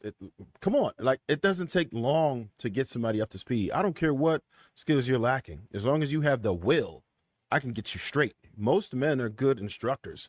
I can get any woman up to speed in a couple weeks. I don't care what it is that you're lacking, what it is you suck at. I'm gonna get you straight. You're gonna go through my program. You're gonna learn. Trev, and to go further, the example that you was she learned, she didn't combat me, she just was trying to figure out what to do. And guess what? I was kind, I was patient, I was helpful, I was encouraging. All the things that come with not fighting somebody. If you want to fight with me, I think you need this much pepper. Do you know for sure? So then you cook by yourself. It's not a coincidence that she finessed him into being the main cook, and then she seemed to be just a bit combative, in my opinion. Just from there, right? She's not following him. You could easily tell that she's not following him. Oh yeah, the moment he do something not according to scripture, oh, he's not her cover no more. Oh, you gotta Sit get your back ass on. down. God ain't Once tell you you to- backslide, that's it. You Can I oh, ask you ain't what I following said? Christ, Ain't that what man. I I ain't said? following you. Hold on, y'all. That's Bo right. got a question. I Go ahead, Bo. got a quick question.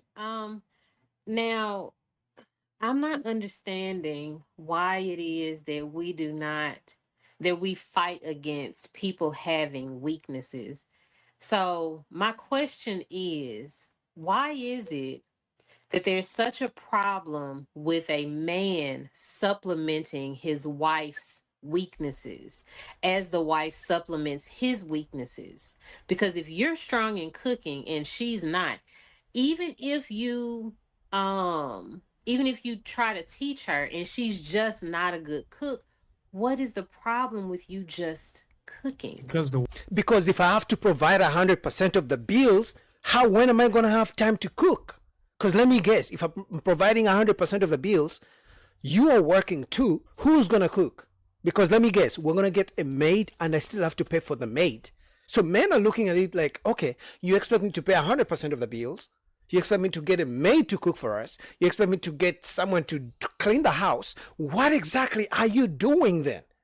Because I'm assuming the kids are not young. The kids are off to school. Let's say 5, 6, 7, 8 years old, right? So what exactly are you doing? Because remember, it's a marriage where everyone has roles. We are trying to help each other. So if we know, because women are very quick to tell men their roles: provide for me, protect me.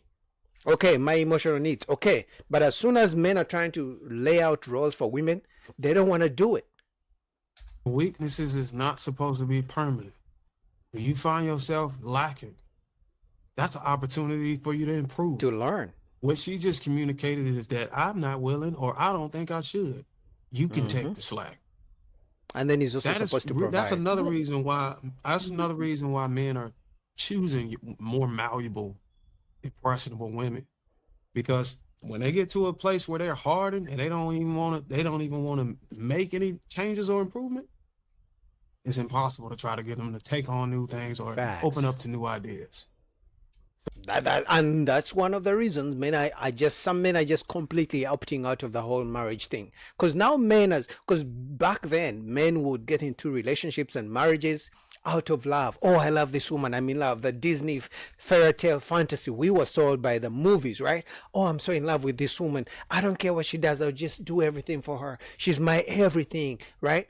So now men are sitting down and writing down everything. They write down the risks, they write down the advantages. What are the risks of marriage? If this goes bad, what are the advantages? What are the benefits? What do I gain from this? I'm going to be working 60, 80 hours every single week for over 30 years, paying the mortgage, paying for the kids, paying for the vacations. What are the benefits that I gain at the end of the road? And the men are contrasting and they're like, you know what? No, this is not going to work. Anyway, man, shout out to Lapif. Link down below. What do you guys think about that? We're going to do the last one of a woman who hates men. This is going on so much these days. Now, obviously, shout out to TikTok, because some of you guys are like, oh, social media, which sometimes I say that social media messed up the, society to an extent. But at least social media is also showing us women who really hate men. So not a bad looking woman, but everything she's going to say is going to make you think twice. Let's get into it. I don't even hide my hatred for men anymore. See, back in the day, I used to know that I had this feeling inside of me, but I didn't know how to express it. I didn't want to talk about it. I didn't want to say anything that would get me canceled or get me having people being mad at me, or because I kind of know that like hatred for anybody is not good for your soul. So I always tried to cover it up and call it other things or like excusing and stuff like that. But baby, I ain't doing that no more. When I meet a guy, I tell him straight up from the jump, I do not like guys. But more specifically, I hate guys. I am a misandrist, and I stand 10 toes down on it, and I say it with my chest now. Like I said, I didn't always say it with my chest because I was a little bit too scared. But it then got to the point where it's just like, no, I'm not scared of anything. I'm not scared of being canceled. I'm not scared of people being mad at me. I'm not scared of the men being in my comments. I don't care.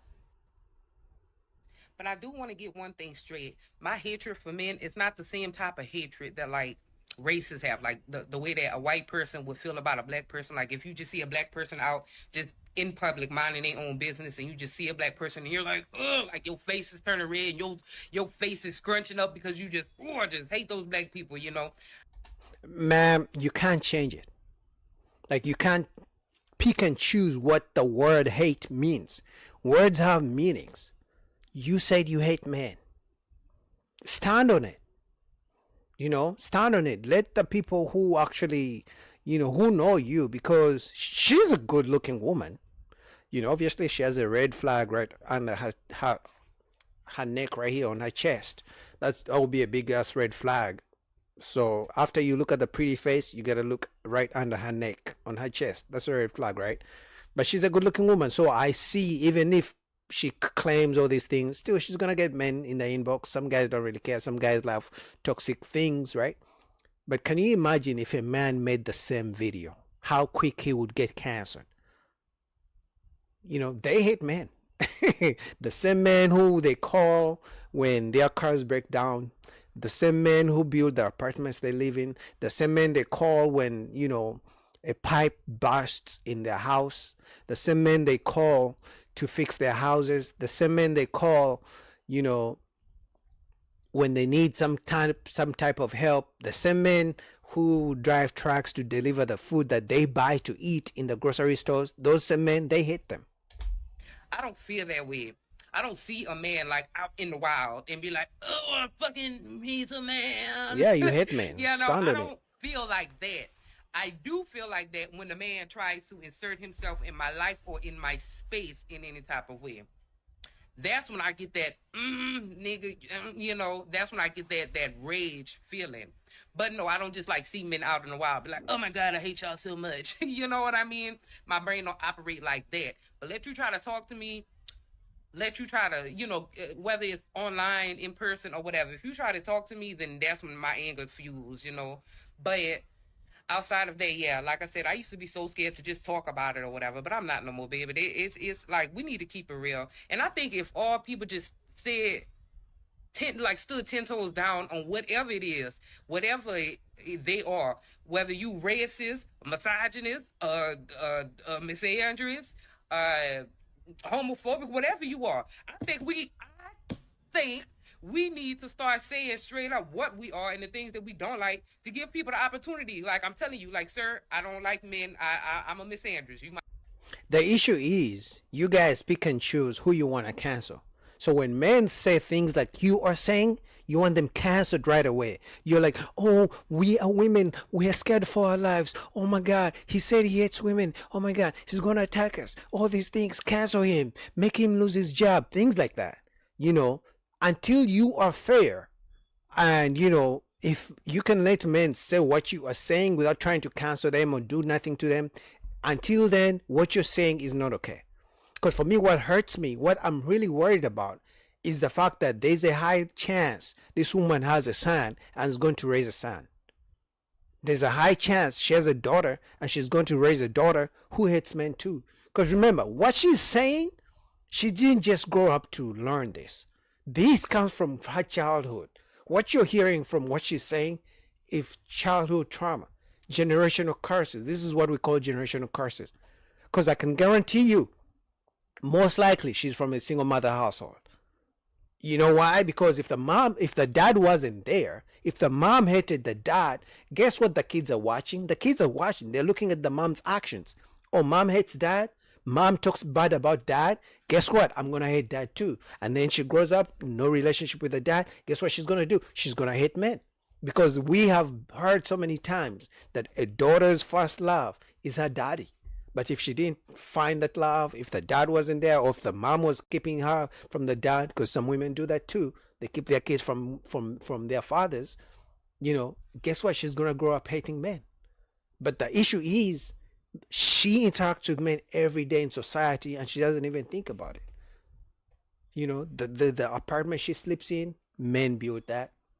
The policeman she calls, because when she calls the police, she's not hoping that, you know, female police cops show up. No, she's hoping men actually show up to help whatever is going on. When her car breaks down, she's hoping AAA women don't show up. It's AAA men that show up. You feel me? So it's just crazy the times we live in. And if you look at the comments, women agree with her. See, I found my people. Hating men is like hating racists. Justified. Imagine men were saying these things, man. And what scares me, she may say all these things, but she may still have a boyfriend. There's a chance there's a man who sleeps next to this woman. That's what scares me. I won't get away from me. If I was somebody told me, if somebody was like, look, I don't like big girls, get away from me, I can't stand you fat fuckers, I'd be like, oh, well, I'll stay away from you. You know, or if a racist person was like, yeah, I don't like you N-words, get away from here, I'd be like, thank you for letting me know. And I just feel like if everybody just said it with their chest and stop being so damn scary, then we could get further. We could get further if we stop being afraid to say where we really are. And this is a wake up to all men. I know some of you guys, you know, you have seen so many of these videos, so you have stopped approaching women. You know, like she said, as soon as you approach her in public, oh mama, you look good, I'd like to take you out. She's gonna tell you she hates men. So this is one of the reasons guys have stopped approaching women in public. And some women obviously are crying, complaining, oh men are not men anymore, they're not approaching us. But which man in his right senses is gonna watch this video and get excited about approaching a woman in public so that you can be accused falsely of something? Look here, look at this comment. I'm married and I feel this way. This woman is literally married. She sleeps next to a man, but the man doesn't know he's sleeping with the devil. Men have ruined this world, but she has a man. She's married. Yo, I don't know, if anyone knows this woman's husband, please, you need to tell this guy. Oh my God, I would be damned if I find out the person I lay next to hates my gender, man or woman. Oh my God, I'll be so afraid. Look at all these. I mean, I get it. It's a feminist, but this is scary. Like I told you, she may say all these things, but she may have a man. She may have a boyfriend. She may even be married like this woman. She literally says she's married, but she hates men. This is scary, man. So some of you guys are dating and married to women who hate men and you don't even know it. You are sleeping next to someone who could poison you anytime. You're sleeping next to someone who could end your life anytime. So watch out, man. Anyway, man, link down below to all the videos. What do you guys think about that? Till next time, peace.